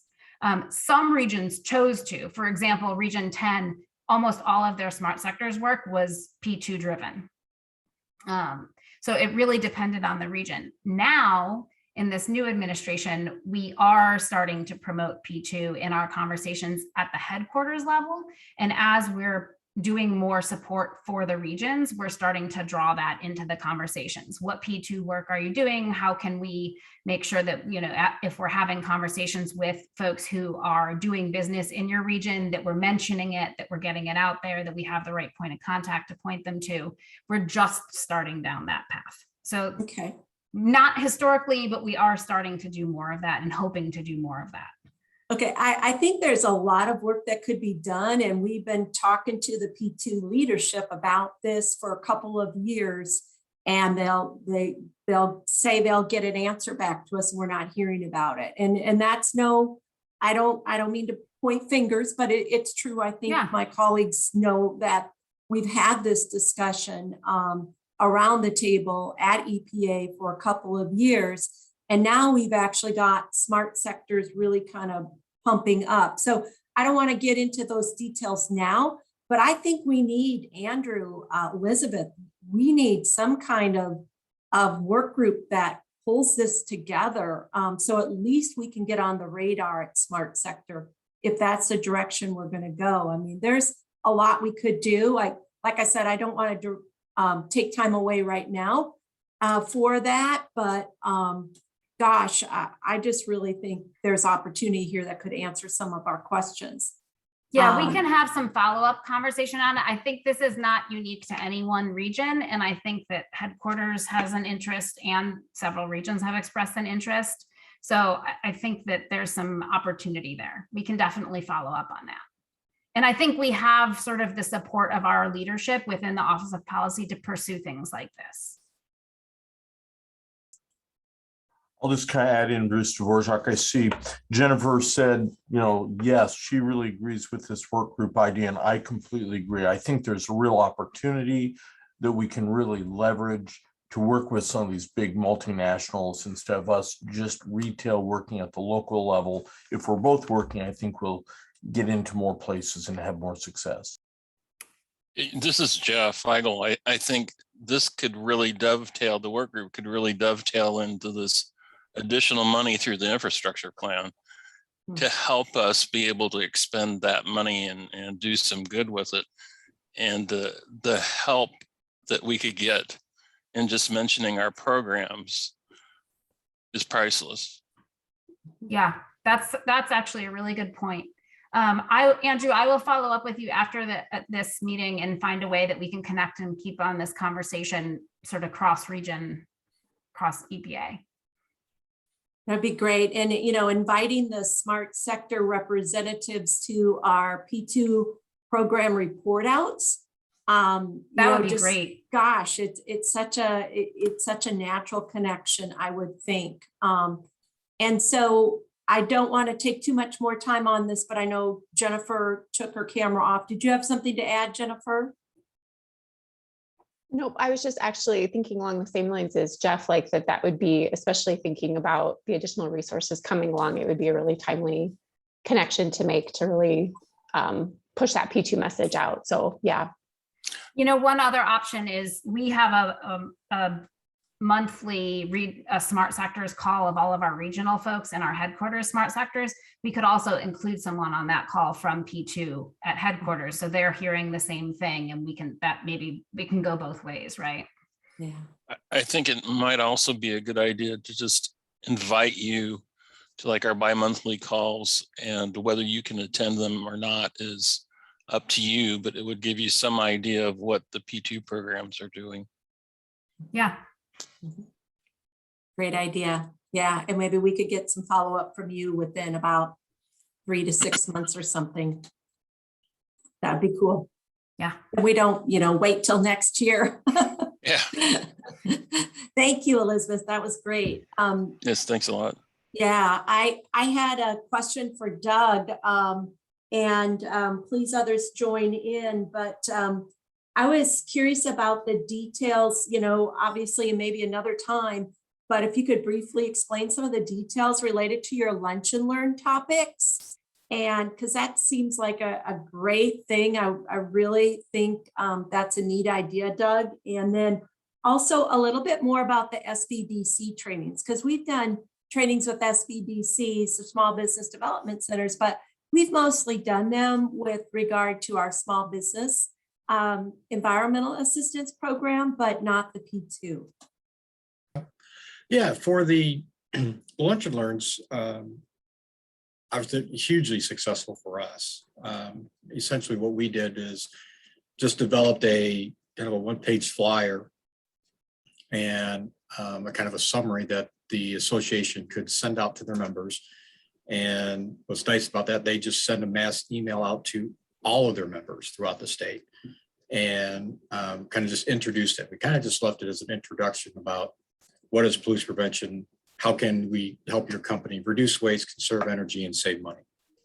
And then as they would sign up for it through the association, we let them do all that coordination for us. So it was manpower that we didn't have to spend. And we started off by doing one every few weeks. And essentially we kept it pretty brief where they would just attend. We would give an introduction about our program, the benefits of pollution prevention, what services we can provide to them. And we kind of just walk through kind of a step-by-step process that we were using in terms of what does this mean for them? What does it look like? Is it confidential? What's it look like when we show up on site? What do we do first? What do we do, kind of through the opening discussion, the assessment, the closing discussions, and then the follow-up. And then just left a few minutes for them to ask any questions. And a lot of it was a lot of interest when they didn't know this type of service was available, and they didn't understand the full benefits. And a lot of the companies were looking at it from a standpoint of from sustainability, of saying, wow, this could really help our sustainability plan that, by the way, we haven't started. And we would talk about, well, P2 needs to be part of that. And it's kind of a first process that you can go into. So it was very successful. It was so successful. We haven't done one in about 4 to 5 months because we've been so busy. So we're actually planning some for this winter where we're going to be a little bit slower. So we ramp up and get a few more assessments throughout the spring. So, and what was the other question? And I want to see if anybody else has a question. And then I can repeat the second part of mine, but I don't know if Bruce or Jeff do.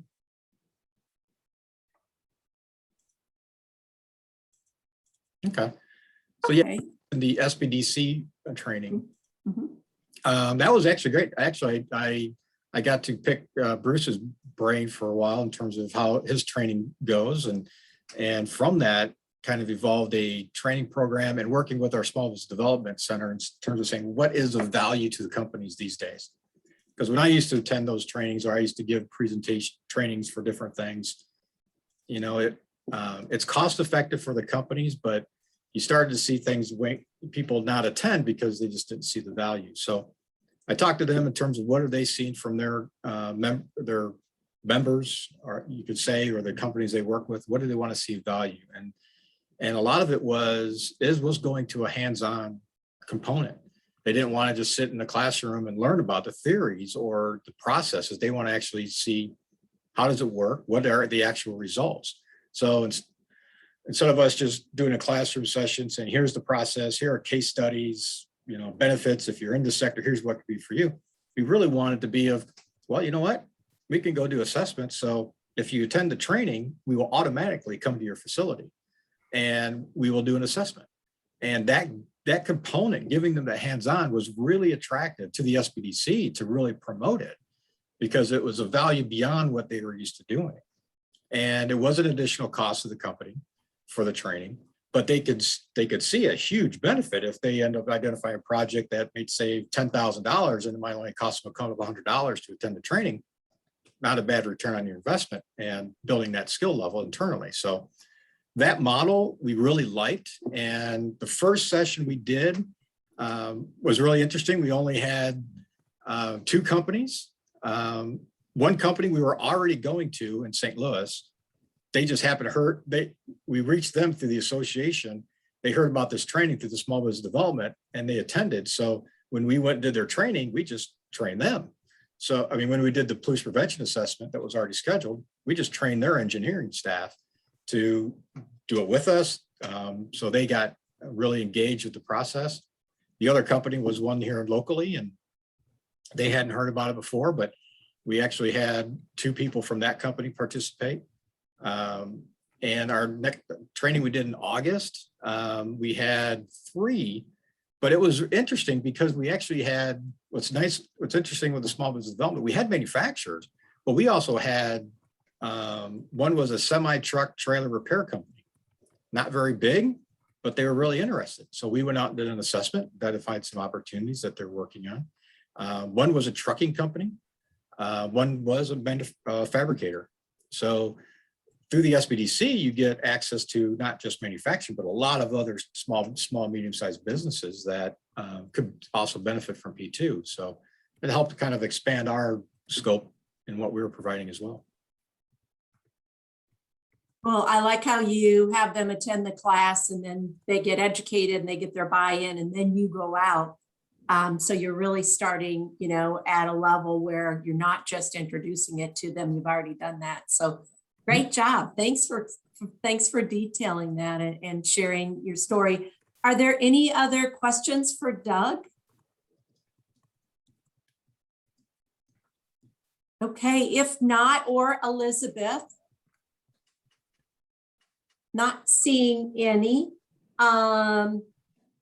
If not, then let's go into our break. We're a few minutes behind, 8 minutes behind. So if instead of starting Jeff at 3:10, how about we start at 3:15? Okay, thank you. Thanks, folks. We'll be right back.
Okay, I've got 3:15. Jeff, are you back?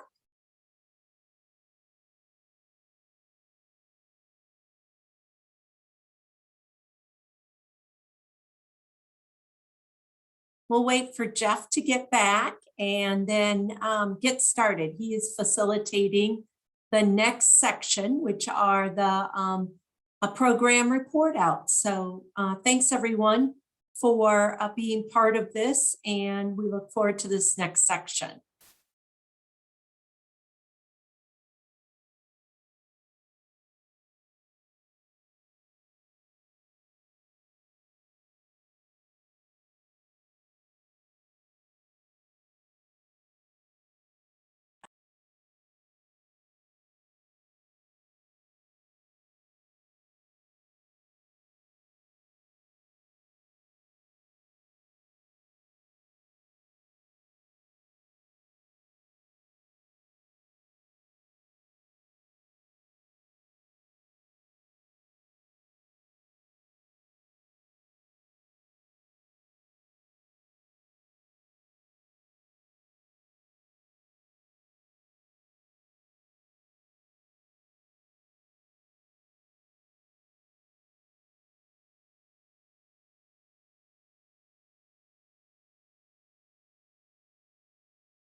Okay, welcome back from break, everyone. I just had a question.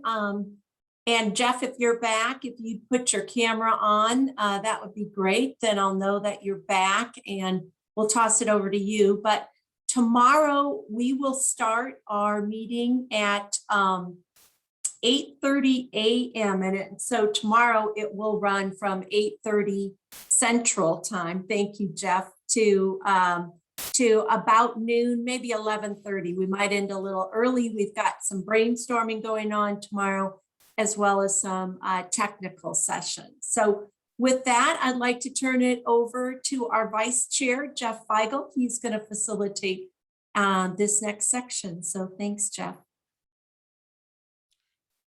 Bruce, how would you like to start first? And I guess the rules of the game, so to speak, are the 4 P2 programs that get monetary assistance or have grants from EPA will have 15 minutes and then up to 15 minutes. And then the other programs that want to present will have 5 to 8 minutes after the 4 EPA granted programs go. So Bruce, would you like to go first?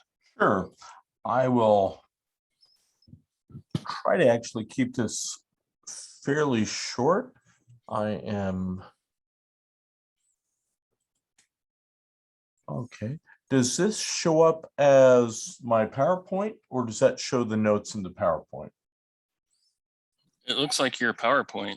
Perfect. I got it right. No, that's good. That's with the notes, Bruce. Oh, okay. Oh, yeah, it does have the Switch notes. your screen. Okay. Let me thank you. That should be better. Thank you, Andrew. I'm sometimes an absent-minded professor with these things. Well, I'm going to try to use the kind of form that you've given, but what we've done during the last year at the University of Nebraska is worked on several different grants. We have done with our partners in pollution prevention program projects with 8 clients this past year, 4 of them with food processors on US EPA funded grants. Those food processors really varied from an onion ring manufacturer to one that makes medical supplements using animal blood, of all things, to then also kind of some other sectors in the food area. We also did 4 grants with funding from, or 4 projects with funding from the Nebraska Department of environment and energy. Interestingly, 2 of them were with ethanol plants, one with a medical supplier of medical kind of equipment. This is basically making things like blood draw supplies, and one with a manufacturer that makes enzymes and yeast for, among other things, the biofuels industry. So you can kind of see we have a bit of a biofuels thrust in Nebraska, at least last year, for our non-EPA funded projects. In terms of kind of another piece of what we've done, we've had an industrial assessment center that's been refunded for 5 more years, which does no cost 1-day assessments. And we're able to do 6 last summer. Ultimately, we're hoping the next couple of years to be doing 15 to 20 assessments in the region each year. And these are student teams of 4 to 6 students. So it's kind of a little different model, and that's funded by the U.S. Department of Energy. In terms of kind of leveraging resources, we've had some good success working with our Nebraska Manufacturing Extension Partnership, and they really helped us this past summer identify clients and really kind of get set up, particularly given all of the strangeness of the pandemic. They had some nice relationships, since we had several partners that even last summer said, let's wait another year. But this is good to be building our Rolodex. And where I like the MEP is we're a really small program, but they have some staff that are essentially circuit riders going around to the number of the manufacturers. So our program is one of a number of programs that they kind of keep track of. So for next summer, we have 4 firm commitments for clients and 7 that we think we're in pretty good shape, knowing, like all programs, there's a few clients that as you start getting into the spring, things change and maybe there's not as good of opportunity for a project. As far as something new, I'll mention 2 things. One, we heard from Dan about the Infrastructure Investment and Jobs Act. And one of the things I'd like to encourage this group to do is let's keep our eyes and ears open about, to other governmental programs outside the EPA that may have funding that might mesh nicely with what we do. One thing I heard about earlier this week with the U.S. Department of Energy's industrial assessment centers that work with many of the sort of clientele that we work with on the P2 grants is they have a portion of their infrastructure funding is going to be essentially to be providing very large partial grants to current and past manufacturing clients to basically help pay for equipment that reduces energy use, water use, and so on. The specific criteria is pending. One thing I did hear is they're aiming for recommendations that without any grant, the payback was less than 4 years. Where that's very interesting to me is I know we've run into a number of manufacturers where there's maybe a $500,000 or $250,000 project that had a payback of 3.5 years at the client for the combination of the payback length and just the investment they didn't feel like they could go with, but we thought was just a fantastic idea. Where I'm really headed is this may be something we want to keep in mind and help find ways to partner with the IACs to maybe help some of our clientele access some money that through the EPA P2 programs we don't have access to.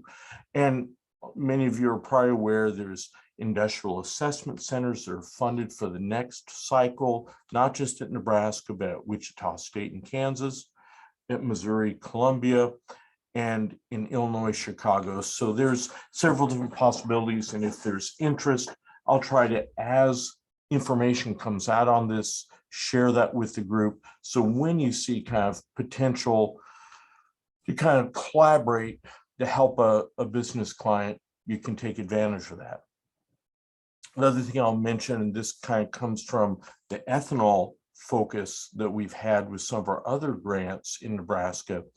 If any of you are working or have thought about working in the biofuels industry, we've become or I've become involved some with a working group in Nebraska that's looking to help implement in the Midwest a renewable, or a, what do they call it? Yeah, I'll call it a renewable transportation fuel policy. If any of you are familiar with it, or if you're not familiar with it, to summarize it, for ethanol as well as other biofuels, if they're going currently to California, but it's just expanded to Oregon and Washington, and there's a good chance this is going to start happening in Minnesota, in Illinois, and a number of other states, you can get paid a bit more for your biofuel as you reduce the carbon inputs to the fuel. So what we have found with ethanol plants we worked with, when we're able to help them identify how much additional money they're going to get on all the ethanol they sold to the West Coast market, we found that could change the payback for, say, improving their boiler system from, say, 3.5 to 2 years, which was making a huge difference in getting implementation. So the second kind of something new is really just emphasizing, if you work with the renewables fuel industry, there may be some additional components of how they're paid that I know I'd be happy to help you learn about, that may help kind of push, both get them interested in working with you, but also push some energy use reduction recommendations, so to speak, over the top. So with that, I will kind of end and either answer questions or yield back time. Are there any questions for Bruce? Yeah, Bruce, I have one real quick. On that DOE, I know it's kind of preliminary in terms of the funding. Do you think that money will also cover things like retro commissioning or specifically equipment?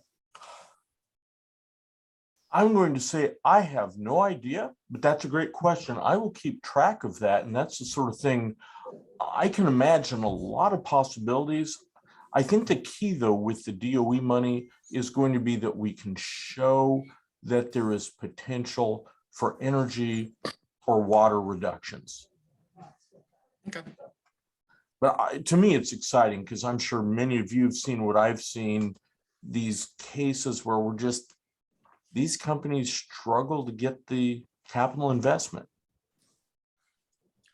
Yeah, and from a, even things like low hanging fruit, like retro commissioning for, large companies or even institutions like university hospitals, payback can be really quick, year, sometimes less, but again, it's something might cost a couple $100,000 to do.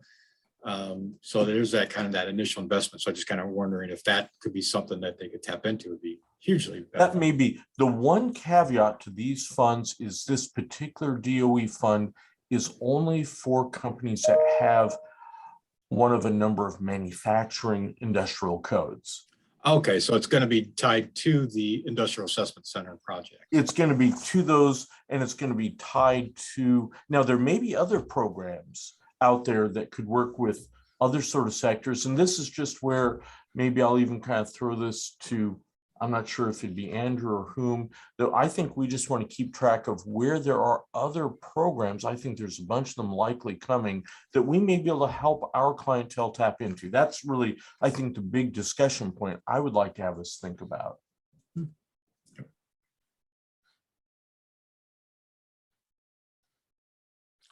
Are there any other questions for Bruce?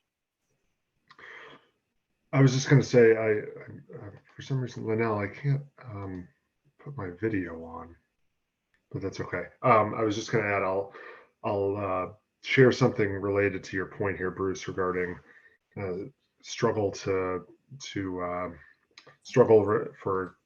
initial capital investments and capacity building. I won't mention it now, but I'll bring it up during my quick update a little later.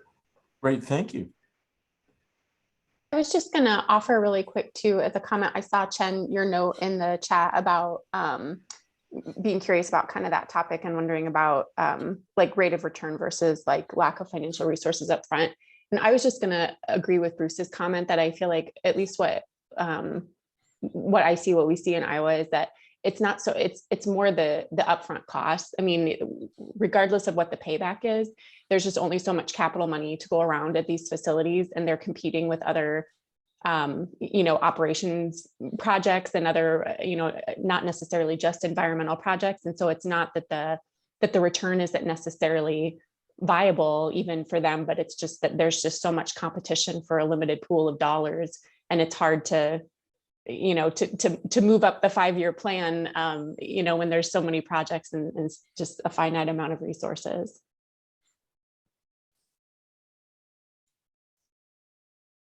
Are there any additional comments for Bruce?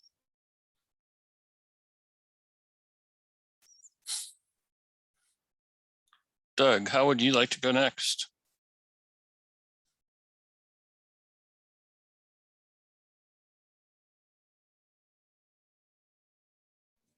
Sorry about that. Sure, hang on a second.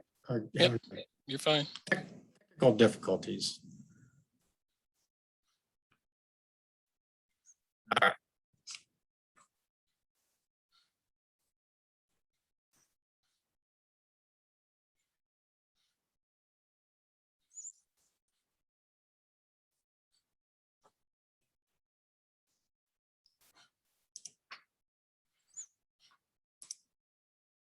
All right. All right. Well, this is actually the first report out I think I've actually been able to do since we've actually had a program for a year, which has been fun. So just to give you a little update on our program, some of it I've already covered in my previous presentation, but we've done since January 2021, we've done 14 assessments at manufacturing facilities, a couple non-manufacturing facilities in Missouri. Most of those have been in the metal fabrication machining. It's just a big industry here in Missouri. We have done one in aerospace. Breweries is a growing thing for us. We've done one project, one assessment that turned into a longer research and project where identified some significant opportunities for water reduction and water use that the company is looking to implement. And we've actually been contacted by the Missouri Craft Brewers Guild through some of the work we did with that company.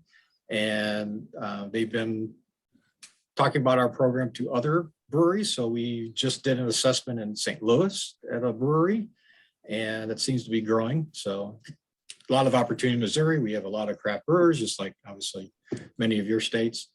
We have done some auto parts manufacturing, automotive repair, and then fiberglass. And as you can imagine, in Missouri, we have a lot of boat manufacturers. So doing some fiberglass, aluminum boat assessments as well. So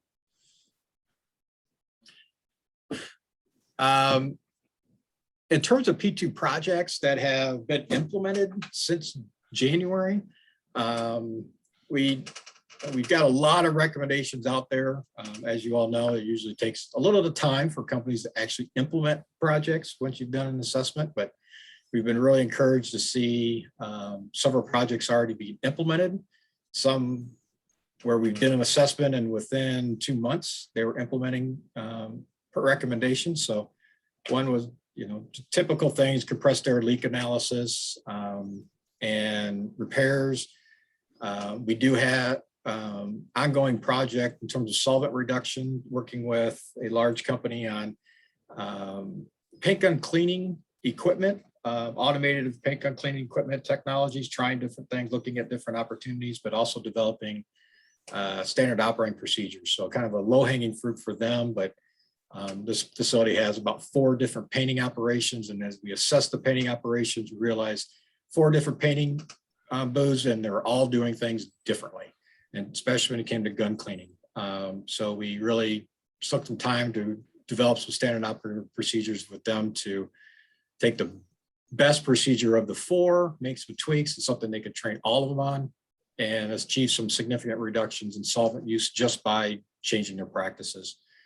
Water conservation projects, a lot of these opportunities from machining with parts washing systems to plating processes. We had one company who's already implemented a water conservation project on the parts washing that so far has yielded 480,000 gallons a year water reduction, and they have a second paint line they're implementing the same processes on. So we expect more from them. A plating process, water conservation project had to do with countercurrent rinsing and use of conductivity meters and controls to control rinsing flow rates. And they were very excited, almost 1.5 million gallons per year, which this doesn't even include the cost savings impact on their wastewater treatment process. We got done with the assessment and the project, ran the recommendations, and they proceeded to tell us that they just found out a couple of days before us reporting that their new owners, which was recently purchased, is going to build them a whole new building. And they loved the recommendation. They're going to incorporate that design into their new plating process. So good. And we're going to hopefully work with them a little bit more on some other opportunities where it's kind of the perfect situation. If you could design P2 into a new process, perfect. So we're actually working with them on seeing what other opportunities we can have influence on their overall design. Also identified some really neat stuff with RO processed water systems. And really it's looking at efficiencies. When we started analyzing, we worked with one company in St. Louis. Their overall RO water process was only about 73% efficient. And when you're generating significant amounts of wastewater for every, several gallons of wastewater for every gallon of water of RO, that becomes pretty significant. And the volume that they're using, we started to talk to them and their engineers about doing a little bit longer scale research project to see, can we improve that efficiency from 73% up to even 90% and what that impact would be. So a new process for me. So I'm really interested to see if, what we can do out of that. If it does, it will be a really cool case study for us to put together. And then again, water reuse projects at breweries, tons and tons of opportunities with those, which you all know. It's funny, we've done an assessment at a smaller microbrewery. We did one at what we call more of a medium. So maybe 10,000 barrels per year production versus 50,000 barrels per year. And it's interesting. The medium-sized company had implemented some of the things that we had identified at the other one, but it was still interesting to see they hadn't, even though they've done a lot in terms of P2 and stuff, there are still some opportunities that they haven't seen yet. So that's interesting for us to kind of see that different production size and what they're able to do. And then one we're working on, an alternative chemical process analysis or chemicals analysis is, we have a company interested, two of them that use quite a bit of acetone and one that still uses toluene. And they're very interested in alternatives, which there are some off-the-shelf greener alternatives, but they really want to make sure they do their due diligence and do research to ensure that it's a good fit. So they're working with us. We're trying to recruit graduate chemistry students from either MSU or MU to do some laboratory analysis, some initial, and then work with their research development people on developing some testing procedures within their operations. So these companies have done acetone distillation in the past, didn't have a lot of great experience with it. Not that interested in looking at it again. They are basically recycling it offsite, but we were able to talk to them about let's test some alternatives and see if we can get you away from that altogether. And obviously in the toluene, just find an alternative to that altogether. So some neat projects that are coming out that are growing into a little bit longer research projects where we can engage students to help with that. So our internships that I mentioned before, we've had 7 interns since January that have worked with us on doing P2 assessments and doing helping evaluate P2 opportunities, do the process mapping, put together reports and quantitative savings and presentations to companies. And very excited about that because I had one student who just called me and said he just got a job, and he's technically still working with me. He doesn't graduate to December, but he's already got a job for when he graduates. And he says he attributes that to doing the P2 internship, because being able to put that on a resume and talk about the projects that he was able to participate in really helps. So that was very encouraging. We hope that continues. And then we've had 2 interns accompany this last summer. And again, those were from MU, some engineering students who worked with the company up in Kansas City. And then something new, just kind of what I presented, our relationships with these other universities, our partnerships with Missouri Specialty Manufacturers, ISTC, to help us grow our program, help us market it, make sure we have resources available to be successful as we grow. It's kind of what we're focusing on over this next year and how we can grow it and how we can add staff. So that's pretty much it. Any questions? Are there any questions? I asked Doug a question. I'm kind of curious about this RO project. How did you identify they're at 73% efficiency? Did they realize that, or did you do that, identify that through some data collection? We actually both. We started collecting data and said, do you guys know what your efficiency at? And our engineers said, oh, we're regular like 90%. We started showing data. It's like, nah, no, you're not. And so they got involved and they really started realizing it beyond what they were used to. I think they were used to the vendors analysis and the vendors saying, oh, we're very efficient. When we actually start measuring it, they realized that they weren't. So they were really interested. And I found a DOE study where they did a RO efficiency improvement at, I don't think it was NRO, it was another laboratory. And so we kind of looked at that as potential opportunities for them and shared it with them. And they're interested in looking at it further. No, there's a lot of opportunities. I think with RO, what I have found is sometimes it's hard to get that data without physically going and measuring it. But did they have, it sounds like they had some data off the control system they really hadn't looked at. Is that kind of part of what? Yeah.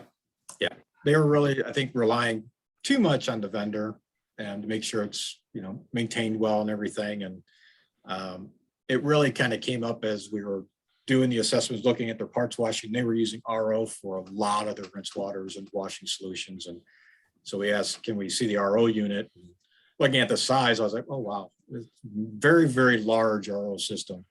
And so we started asking about efficiencies, and that's kind of where that started generating. Well, that's a really neat example of just the value of just collecting the data, and you and they had the aha. That's great to hear. Doug, here's a question for you. Were all your interns on site, or did they have, some of them have to go virtual?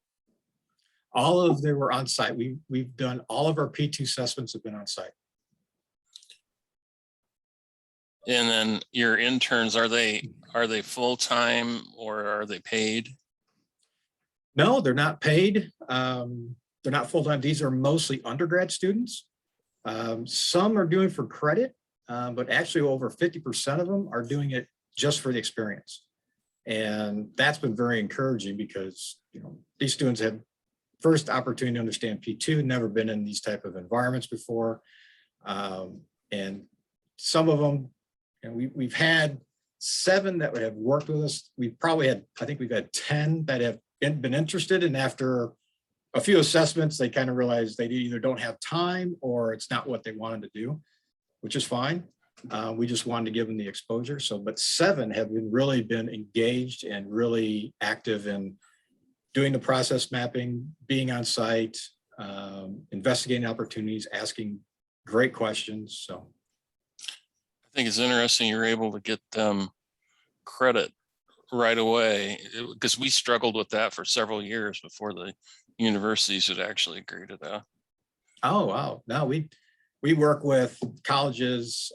Most of our students, are coming from MSU. So if a business student is interested, we'll say, hey, do you have a class that requires a practicum or a project or an internship?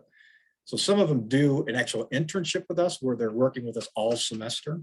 And that's more of a formal thing for their credit. Some of them are just getting 1 or 2 credit hours just to work on projects. And then they have to do the research, do the project, report that out to their major program, but it's all in line with what we're doing. Cool. Are there any more questions for Doug? Yeah, Doug, this is Jennifer Reitzel-Vaughn. Sorry, you said this a little earlier, and I can't remember what you had said. The interns that you use, what are some of the disciplines that they come from? Is it like a range, or do you target a certain discipline, or is it just you're open to working with students that are interested in working with you? Or I missed part of what you said there.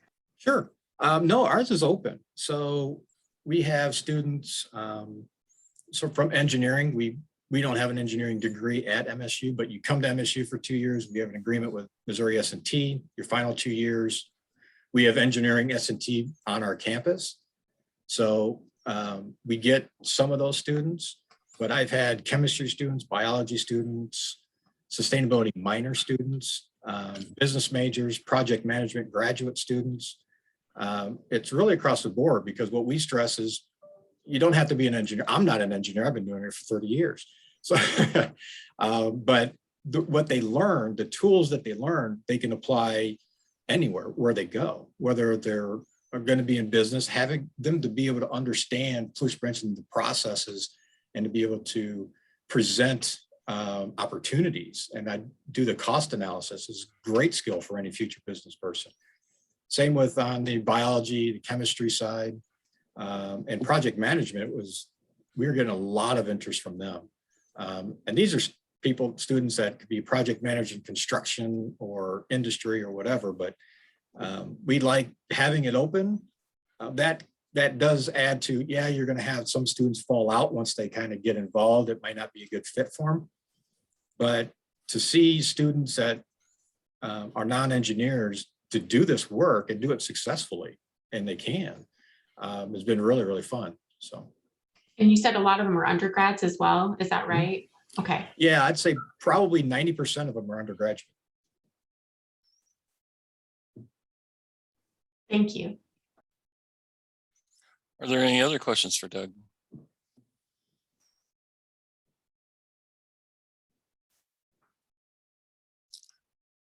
Linnell and Nancy, and both of you present now for the Kansas P2 Institute. All right, sounds good. I'm up first. So I'm going to share. Oh, Nancy's sharing screen. She beat me to it. This, as you can see, is the 7 interns we had this summer. 4 of them were in the P2 intern program. So I'm going to talk about that first.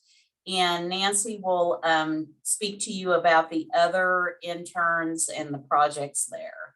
So next slide, please. All right, so this past year, we had the 3 full-time interns and 1 circuit rider. 2 full-time interns for the 10 weeks were at metal fabricating type industries, and 1 was full-time at an aerospace industry. Then our circuit rider was able to visit 8 facilities over the summer, and 4 of those were metal manufacturers or fabricators.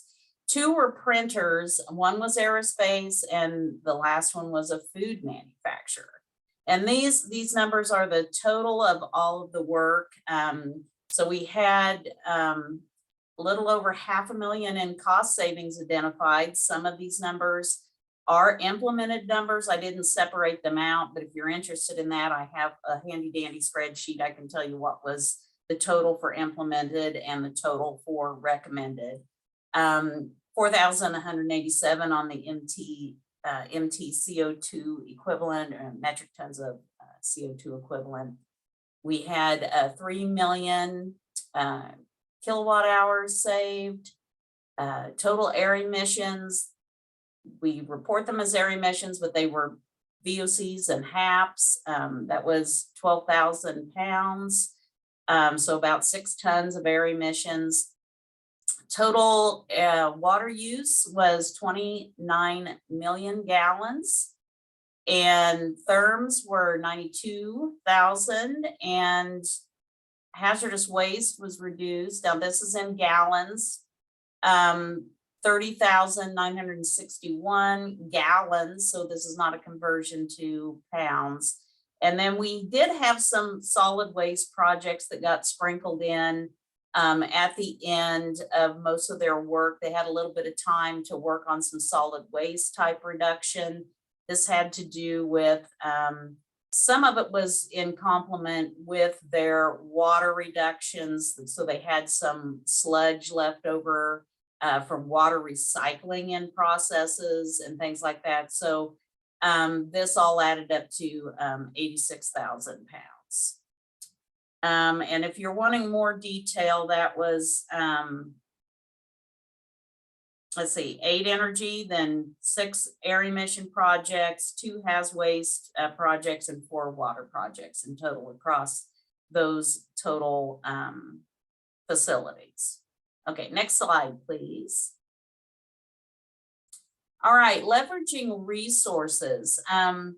We do a lot in part of our grant work as P2 technical assistance, in part with our SB work. So whenever we're working with a small business on their enforcement and compliance concerns, we work with them also on P2. So we will go in, do a site visit, and you know, besides looking at their compliance problems, we also identify if there's opportunities for pollution prevention.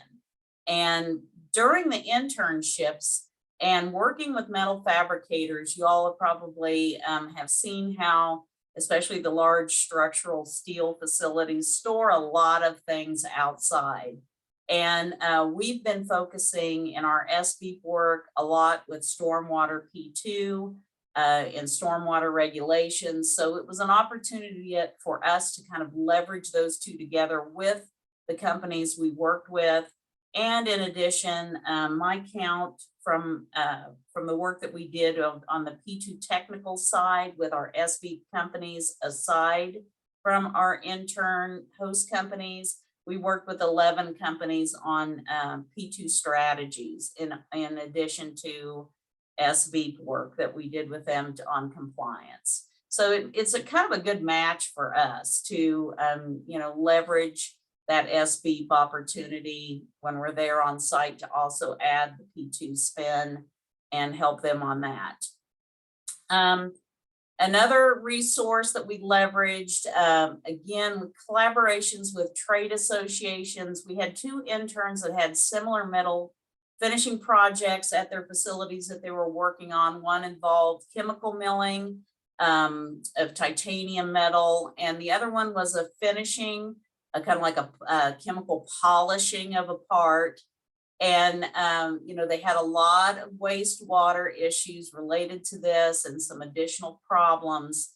So we met with an expert in a trade industry expert and discussed the best practices. And that was a really great collaboration because it provided the interns with some specific information that they could recommend to the companies to improve the operations and reduce water usage, as well as chemical additions. Next slide, please. Something new, as we've seen across the country, water is becoming a huge concern, right? It's still cheap, it's still cheap to use, but it's becoming a concern because we've had a lot of drought in the West, and we've seen how the Colorado River is not supplying enough for the needs out West. And we do have concerns here in Kansas with the aquifer and with even our river sources. So, you know, there's an increased interest in water reduction and in-process water reuse. So Arthur Fink, my colleague, has been investigating, and I know I've reached out to Jeff and Bruce both to see what type of equipment they're using so that we can find a flow meter to purchase that will help us, make better assessments on our water estimates instead of just using the old bucket and timer or some of the equipment and pipe calculations and their water meter and making some estimates. We'd like to really hone in a little more and look a little closer at their freshwater usage and their disposal rates and make some balance there. Also, there was another commonality that we identified, and I know it's not something that we really push a lot or we highlight when we talk about, what is P2 and the P2 mantra, but training is, and preventative maintenance and those kind of things are simple P2 actions. And this year, it seemed like the students were kind of identifying areas and activities where employee training could make a huge difference in source reduction. So we had a situation at aerospace where the student looked at, painting strategies, aligning the parts so that it would prevent overspray, which would reduce the amount of spray paint used and reduce toxics. And then on the water side, it really was about understanding their water treatment. That example given earlier about the RO, if you don't understand how your water treatment system works, and if you are, flushing things when they don't need to be. So like if you're emptying your process tanks when they don't really need to be emptying just because you have this on some sheet that says you must, on the 15th day of the month, dump the tanks, and maybe you don't need to. There's a lot of training and operator understanding, which testing of the tanks and other parameters can be monitored to, establish better methods. So we had that identified. We also looked at, implementing water restriction on equipment use so that employees could not use the amounts of water they were using. In one situation, it was a food manufacturer, and the amount of water being used by the cleaning crews, which the cleaning crews are not that company's employees. They hire a contractor to come in third shift and clean. And so they really had no control except for if they put a restrictor on the hoses, reduce either the diameter of the hose or of the nozzles that are in use. So this was, some things that about employee training and employee use of equipment that we identified as something new that really kind of stood out this year anyway, from my history. And I'm sure that there are things that other people have identified. They're not like new and innovative, but anyway, next slide, please. Oh, and that's it for me. I don't know if we want to wait for questions for me till after Nancy gives her presentation. I'm good either way.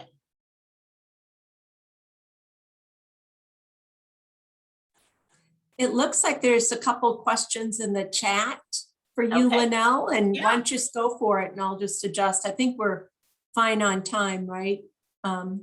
Jeff? I think just was Doug answering chat questions, Nancy. Okay. Linnell, I had a really quick one. I had a couple for you, but I'll do my quick one and then I can maybe ask the other one later. But I was just curious, you mentioned getting that flow meter. What flow meter did you guys purchase? Have you been happy with it? We are in the process of purchasing it. Yeah, we have two in mind, and we're the ones that we're looking at. There's like one that's a little more expensive, and it's a data logger and it has a really nice display.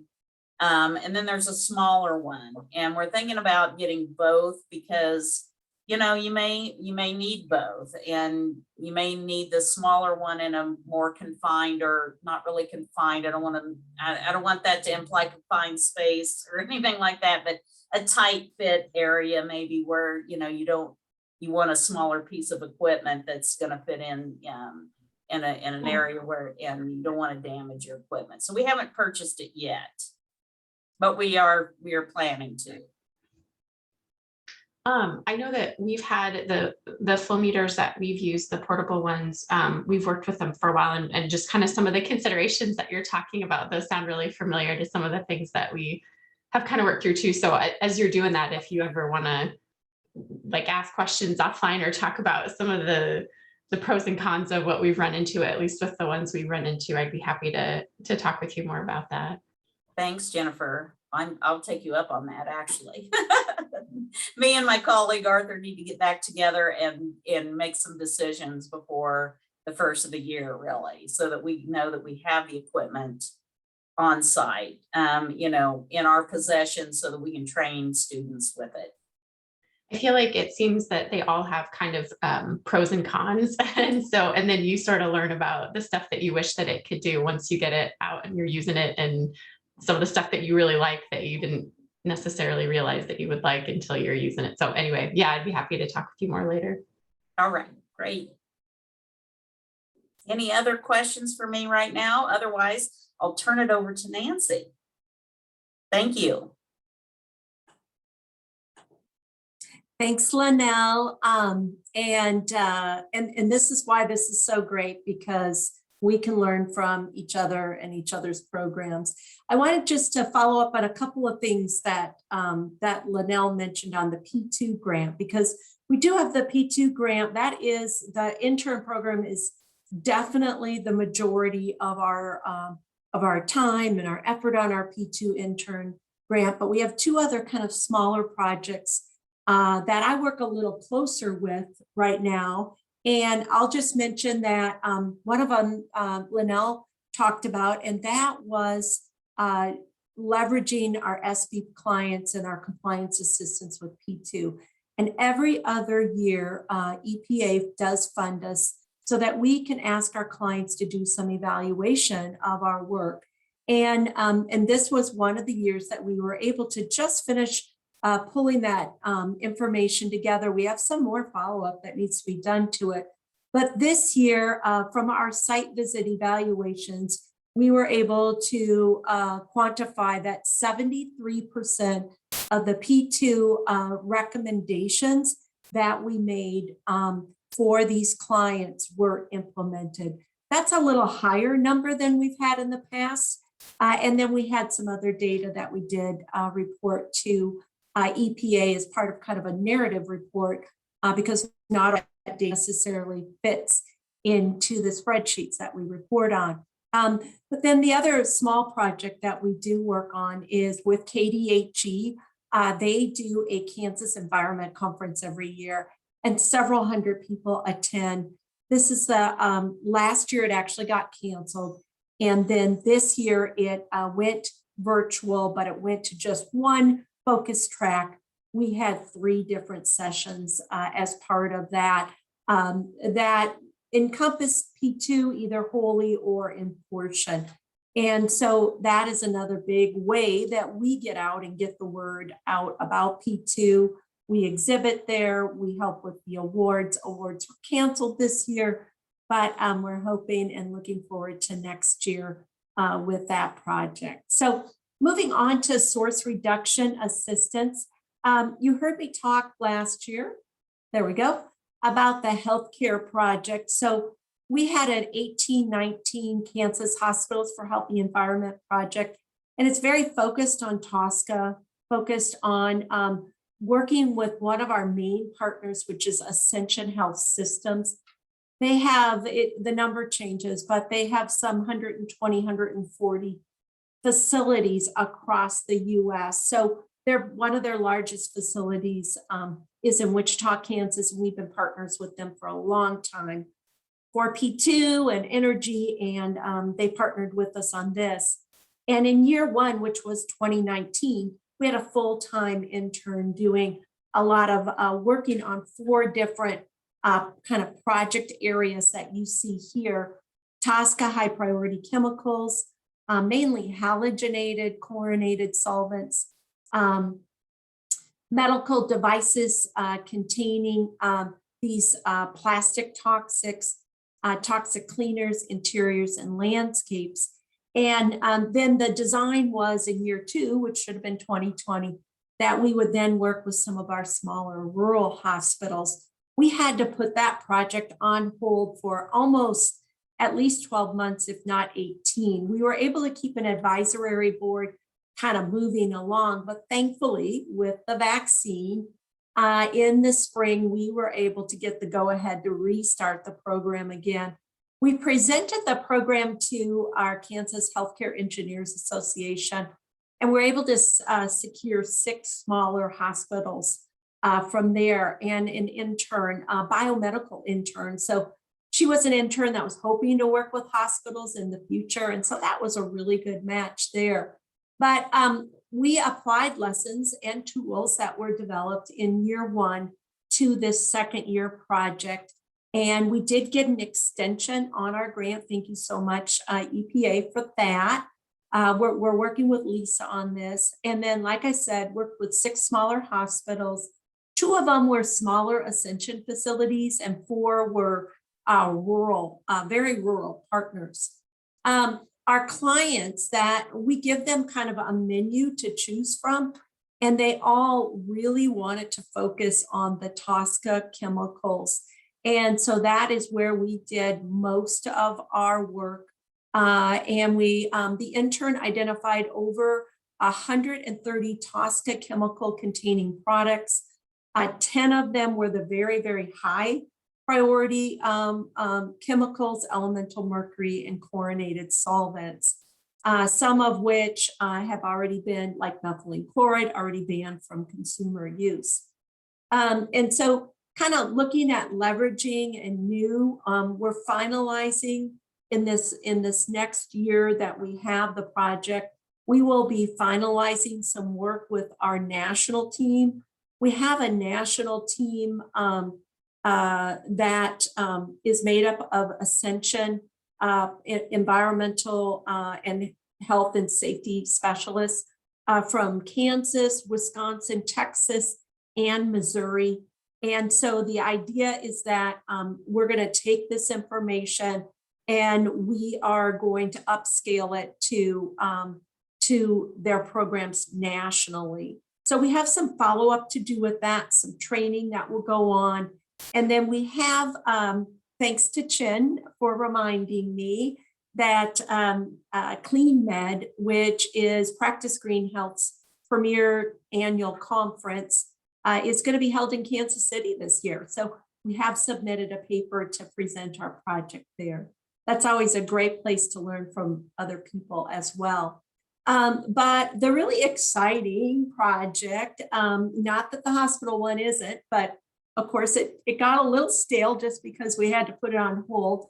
But we've got really good partners. But I will tell you, healthcare continues to be preoccupied with COVID, as they should be, as you can imagine, not to mention the vaccine mandate and all the things that are going on with regard to hospitals now being short-staffed and literally letting people go because they're not getting their vaccine. So I know our local partner is scheduled to let 200 nurses go next Tuesday because of the vaccine issue. We'll just leave it at that. So they've got some other focuses going on, and we will continue to work with them as appropriate, treading lightly to advance our ideas and our project goals. But in last year, we did start our aerospace solvent reduction project with Spirit Aerosystems. It's here in Wichita, Kansas. They are a tier 1 manufacturer, internet. They've got facilities internationally, and we have 4 primary goals for this project. We have secured a solvent use advisory board that's made up of technicians, the people who are working right with the solvents. We've got purchasing on that, and we've got the environmental staff on that. And then in year one this summer, we hired an intern. She was from Wichita State University. So just like Doug and I think Iowa and probably Nebraska too, we are not just limited to Kansas State University. We're open to all the accredited universities. And so in this case, it was a Wichita State because that made a lot of sense from a location standpoint. And she was a rock star. We have had several rock stars, as I'm sure you guys have too. But she really did a great job. She's a super analytical person, and she documented source reduction opportunities. I'll show you those in just a second. And hopefully we will be able to advance those as the year goes on here. And this is a 2-year project. So next year we will have another intern too. And I may look at our funding. I may actually expand that to have a couple interns or 1.5 if we can afford it. Because we are also going to be, in addition to evaluating source reduction opportunities for solvent use at Spirit, we will also be working with them to publish training videos and a case study. And then increase awareness throughout Spirit.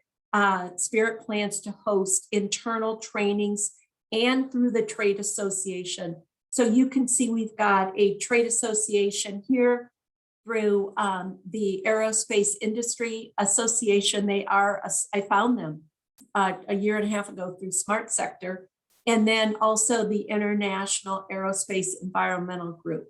Both of those groups are very interested in having us present to at their conferences. So that is one of our plans going forward here. But leveraging resources, of course, Spirit is fabulous to work for and with. They have so many partners. That can be a blessing and a curse.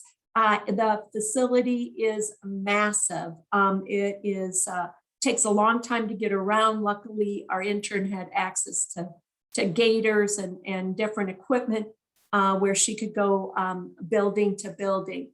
The Aerospace Affinity Group has been helpful, although they've been I know they've maybe have had a pause in getting together. It looks like they're ramping up again. We've learned a lot from different people on those calls. And then the trade associations. As far as something new, Spirit liked our intern so much, they hired her and are going to help her finish her master's degree. And then she's coming on with them full time. So that's a huge benefit to us because next year she'll be able to directly help to mentor the new intern that will be there next summer. And just having that that knowledge of the history and the things that she worked on, I think can help us push a lot of these projects forward. And then these industry training videos, which certainly we will be sharing out to all of you next year at this time or the following year. But you can see there were 4 main project areas. She actually worked in one other area that isn't necessarily listed here. It just needed more research. But we had a lot of this was done through observation, and she did a great job with this. We had an overflow solvent reduction project, solvent waste that is returned. That is a really labor-intensive project, paint gunning, cleaning project, and a line flush solvent reduction project for a potential savings of $176,000. And then you can see our VOCs, our HAPs, our raw materials, and the gallons of hazardous waste reduced. So with that, I wondered if there are any questions, if I can take any questions. This is, you see the healthcare one, this is our intern holding a jar of elemental mercury. We actually found this at a couple of facilities and are helping facilities with getting rid of that, which is not easy to do these days. And then this is just kind of a picture of us standing on the second level there at Spira Aerosystems. It's pretty cool place to go to. So you see Allison Crow, they're here. She's on our team. And this is Hannah. She was our intern and myself. Any questions? I'll take a look at the chat. All right. I don't see any questions. I don't see any either. Okay, great. Thank you. Next up is myself talking about pollution prevention services.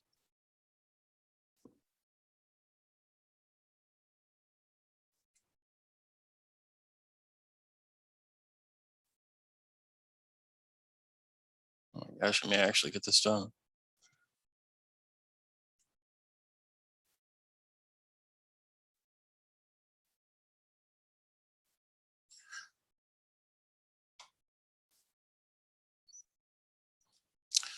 So this summer we had 7 12-week internships, and they included a manufacturer of bearings, 3 meat processors, a turbine blade manufacturer, a manufacturer of cabinetry, and then a manufacturer of large ag and construction equipment. With the interns, we were able to implement $328,000 of savings, which were categorized by the water, solid waste, hazardous waste, and energy, and MTCO2E that you see.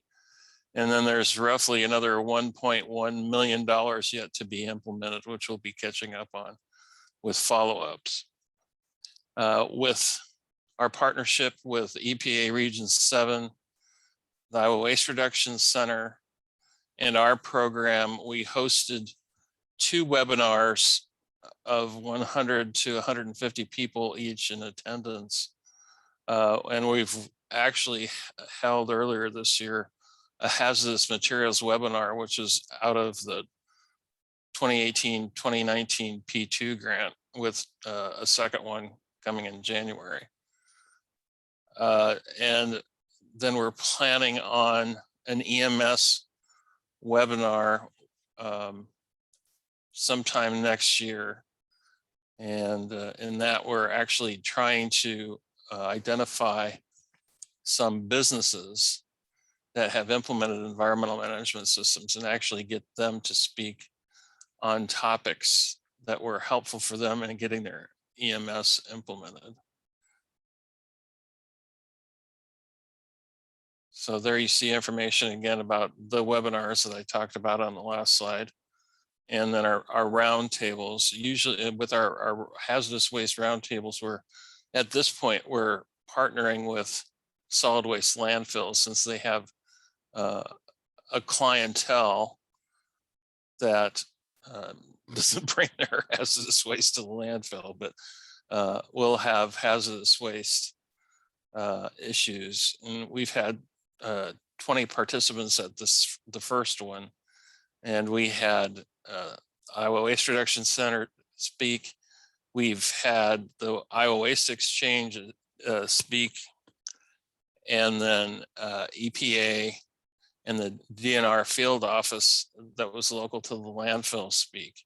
So they've gotten a broad view of actually what the landfills do, as well as what the Waste Exchange can do, or what we can do as P2 services, or what the Iowa Waste Reduction Center can do. So COVID isn't anywhere near the threat we thought it was going to be after last year. All 7 of our interns were on site the whole entire term. And then we conducted anywhere from 2 to 4 site visits to each one of those interns, mentoring them and helping them with their internships. We've also conducted a couple of opportunity assessments this year, which was fun to do and actually get out of the building. You know, the one thing with COVID is we had to work with legal and come up with a whole additional page to our agreement with the companies that address the fact that the interns would be actually meeting all of their COVID procedures as well as the department's COVID procedures. So it's getting better. It's still out there, of course, but it's getting better. With the 2020-2021 source reduction grant, with that, we had committed to doing 3 equipment videos, where we take an equipment video or piece of equipment like the ultrasonic leak detectors and show how they work, the data that you would get, and then how to use the data to make a P2 recommendation. We had some internal strife with their department's contract coordinator, which slowed us down quite a bit.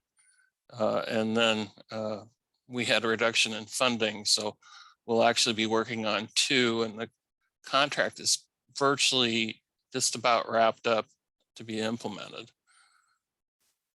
And then I've talked about the EMS webinar that we're planning on, and right now we're working on the idea of no workshops, but webinars. And we actually, our intern training this year, we did virtually. And the interns, for the most part, I think did all right, although some of them said they wish that they could see each other. I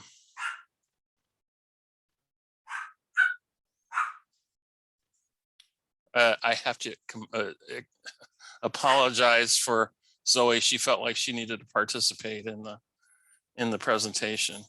There's a couple of things here that I wanted to show that are on our intern website, and we did some work with our department's GPS section.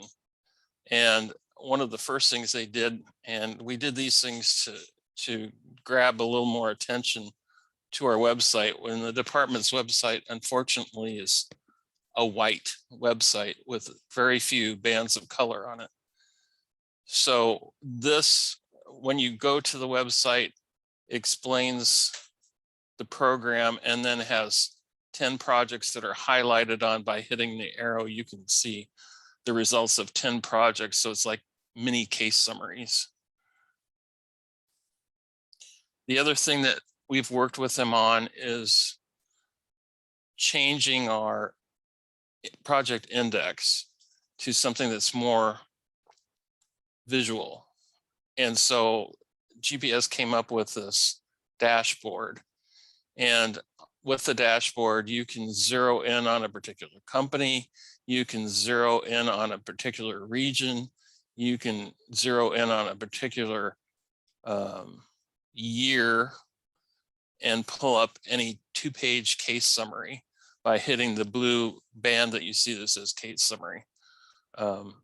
So it virtually does the same thing as the index. It's a little more visual, so you get a better, more interesting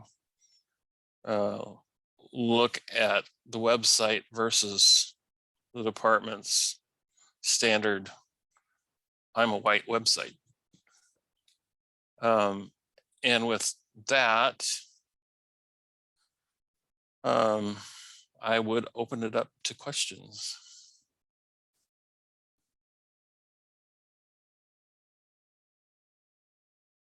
As soon as I hit my stop sharing button.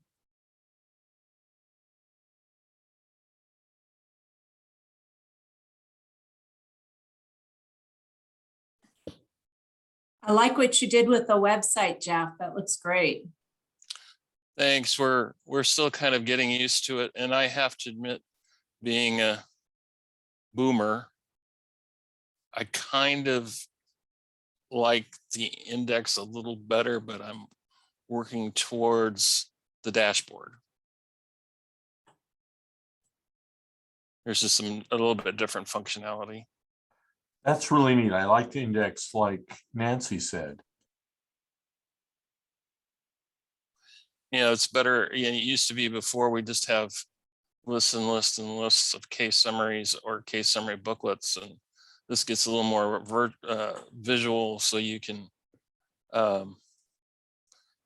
actually feel like you're in the middle of it, I guess.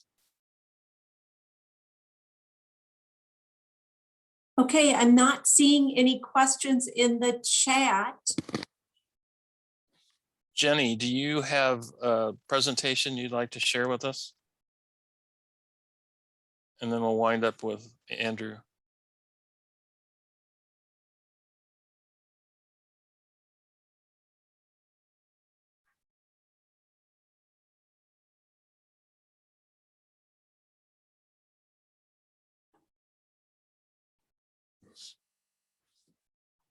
Are you still there, Jenny? You're muted.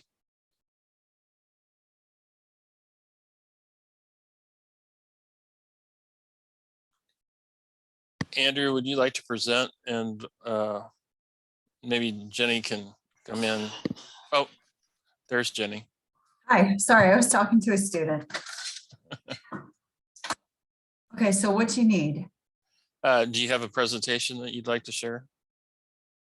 Not till tomorrow. For as far as food waste? No, just in the report outs. Oh yeah. Well, I can just share with you guys what's happening. Actually, we received another Rural Development USDA grant for this year. And so we are working in South Dakota, Minnesota, Wisconsin, Illinois, Missouri, and Iowa on PFAS, food waste, and recycling markets. So that's what the food waste program is doing right now. We are continuing to work with breweries across Iowa. And I think that's pretty much it, besides our regular environmental services core programming, which is basically just helping entities comply with environmental regulations. But I will say this is our first time delving into PFAS. What we're doing is we're working with remediation strategies. It's basically an awareness campaign for areas that have PFAS contamination identified. And we're following EPA's planning very closely, because right now there are no approved remediation methods. And there are only testing methods approved for, I think, landfill leachate. So anyway, I was curious if anyone else is working in the PFAS industry. We have a new small project with the Parks Department. We could talk to you about it offline. Yeah, that sounds great. I would love to hear what you're doing. Yeah, Arthur Fink is leading it. So just reach out to him and he'd be happy to talk with you about it. Very cool. Awesome. But that's about it at the IWRC. Jenny, who did you say that funding was through? It's through rural Development? development, rural USDA? utility services. Yep, USDA. Okay. Are there any other questions for Jenny?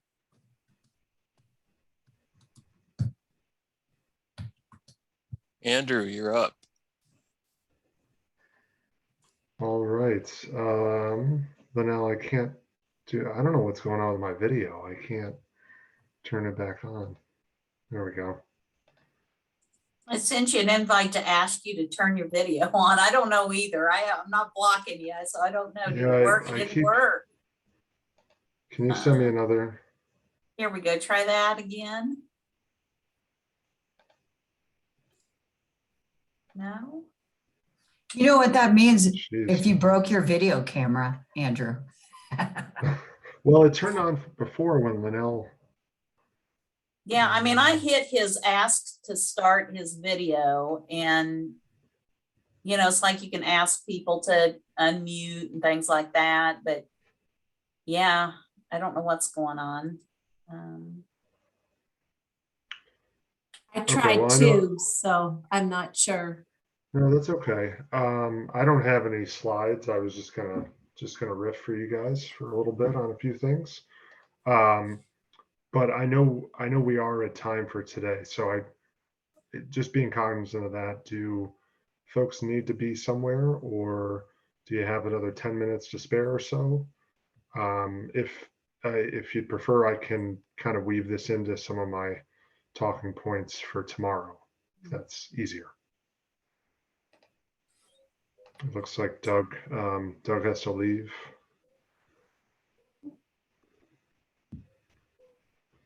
Yeah, others are fine on time. I'd And we like to are hear what you gotta say. Yeah, we're recording Proceed. this. So that way, if people do miss it, they can pick it up on the website. Okay, that's great. Well, I'll get started then. And Doug, if you want to listen to the recording or get with me later, that's either works. So just a few things. Yeah, I guess first, just grant related. Dan mentioned, some new funding opportunities with the infrastructure bill that are, we're not able to talk about those much at the moment because they are competitive. But there will be a new, RFA coming out next year, in accordance with our typical 2-year windows before it was FY 2021. So we're exploring possibilities there and what that's going to look like currently. So more on that once we're able to share that publicly. The P2 awards program, again, I think most or at least many of you know, we had 3 recipients this year. DeAndre referenced those 3 earlier in his remarks, and Jenny and Dan being one of those at the IWRC. So just really great work, really diverse work that we're seeing across Region 7, amongst the folks who are coming in for to be recognized through the awards program. So that's fantastic. Just a little bit of an update on where we see the awards program going in the future. So we did have, as many of you I think were aware, the past couple of years we've been under a general solicitation for the awards program, which just means that, when you're going to apply on our website, it's pretty minimal in terms of the language that we're using and the requirements that we're asking people to use when they're submitting an application.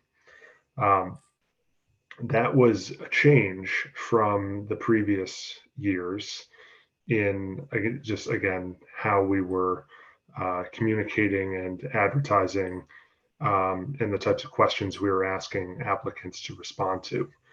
Now, we were, as part of EPA's process, we went through an information, I always forget the acronym, information collection request through the Paperwork Reduction Act. And this was recently approved by the agency. And so we will have, going forward for future award years, we'll be going back, and we've got an approved template now that we can use. And this is actually something that other regions are going to be adopting and have already adopted as well. So again, many of you are probably familiar. Region 7 has been kind of the model for this for a long time. We're the only region that up until this year has had an awards program. There's no national EPA P2 awards program.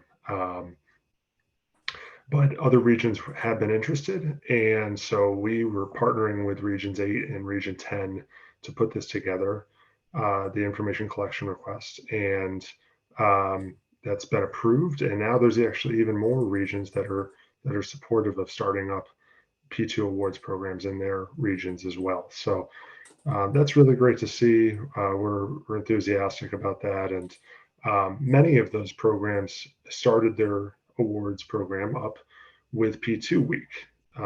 So just this past September, that's kind of when they rolled it out to tie in with P2 week. And so that's the primary update that I wanted to share. One is that, you know, we're going to have this more robust template for applications next year. But two is that our plan is to move the timeline on our awards program to coincide with P2 week. And so typically, you know, in the past couple of years, we've rolled this out in the January timeframe. We've decided to move that back to better match up with the other regions and better match up with some of the P2 kind of national marketing with P2 week that's going on. So we think this will be able to bring more eyes on the program, and, you know, hopefully attract a broader pool of applicants as well. And we really appreciate all of you who have really helped us in getting the word out about this awards program, and encouraging applicants in your states to apply. So that's the big update on P2 awards. I think Lisa threw in the chat that regions 4 and 8, so region 4 being the Southeast region based out of Atlanta, region 8 being out of Denver. They've already started their P2 awards program, and region 10 is planning one as well. Jennifer, I see your question regarding P2 week. Yes, that's correct. So we would be announcing the solicitation during P2 week, and then probably allowing that to be open, you know, at least for a month or two, but probably through the calendar year, just to encourage a broader pool of applicants. That's kind of how we're thinking about it right now. Nothing set in stone on that, and we're open to feedback, but that's our general plan. Let's see, sorry, I'm just going. Yep, so that's, and then, so we typically, again, have presented the awards during the Midwest Environmental Compliance Conference, and that's been moved into the fall for the past 2 years because of COVID, into a virtual format. So we'll likely still match that up with the MEC going forward. It just, we probably will miss a year here and then get back on their schedule. You know, so say the solicitation period closes in December 2022, you know, we do our review early on the following year, and then do the in-person awards, hopefully in-person awards at the MEC in that, they're usually in the spring timeframe. Nancy, you have a question about national P2 trainings. Can you elaborate on your question, Nancy? I'm just wondering what specific trainings you're referring to. Right. Well, we did have one planned for Chicago a couple years ago. I know that Linnell was able to attend one in Washington State. I don't remember if that was just a region 10 one, but there was a plan. Yes. Yeah, so they were going to keep those going, and then of course COVID. Right. So that was we were planning for Chicago. You're right, a national meeting amongst the grantees in the program.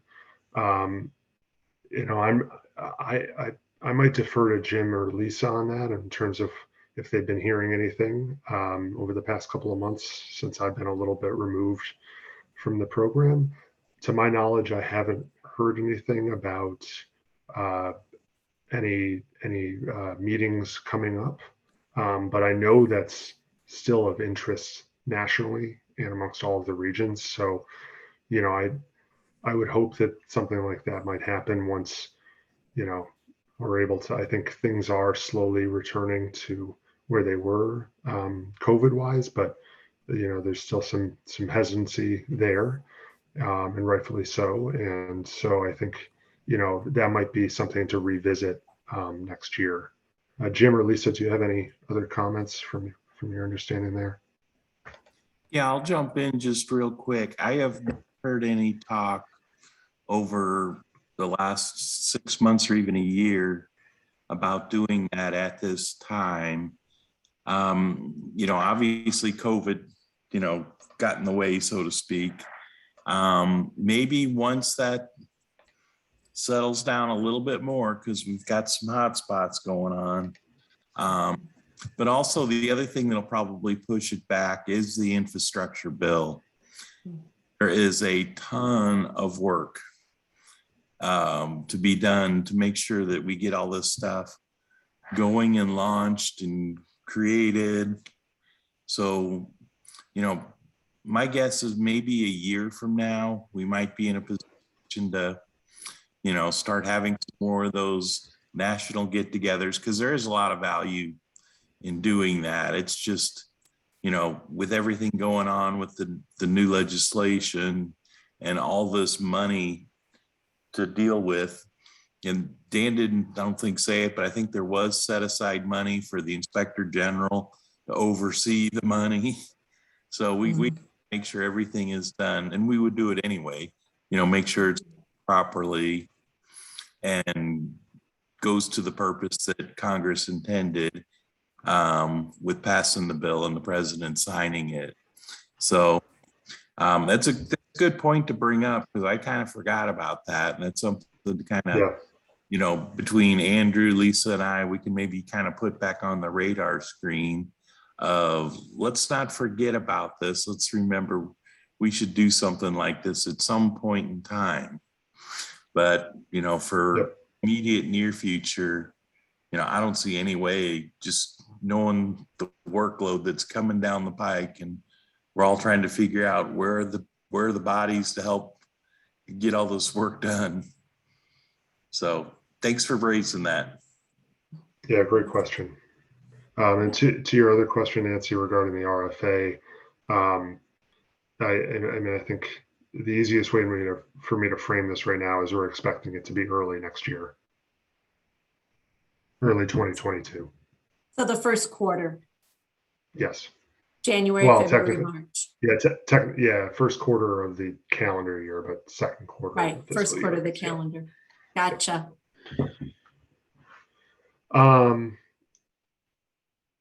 Yes, so that's kind of the awards update, grant update. One other thing, and I briefly interjected when Bruce was talking earlier regarding capacity building and financing a lot of these P2 projects, particularly when capital is hard to come by these days for a variety of reasons. One thing I just want to raise your attention to that ironically I've been involved with in my other while I was on detail and still continue to be, the EPA's Environmental Financial Advisory Board. So EPA has a variety of advisory boards that fall under the Federal Advisory Committee Act, FACA. The Environmental Financial Advisory Board, or EFAB, is a group that brings together financial experts from across a variety of sectors throughout the country. And David Wadowski, who is Dan's boss in OPPT in headquarters, he leads the Office of Pollution Prevention and Toxics. He proposed to the EFAB a charge, or that's a advisory board way of saying a project around looking at financing pollution prevention strategies for small and medium-sized manufacturers, and for the EFAB to consider this charge and for them to use their knowledge and expertise, again, from public, private there's investors, there's folks at state financing authorities. This is all publicly available. So if you did Google of EPA EFAB, you could find a list of the members in the website online, as well as meeting materials and minutes.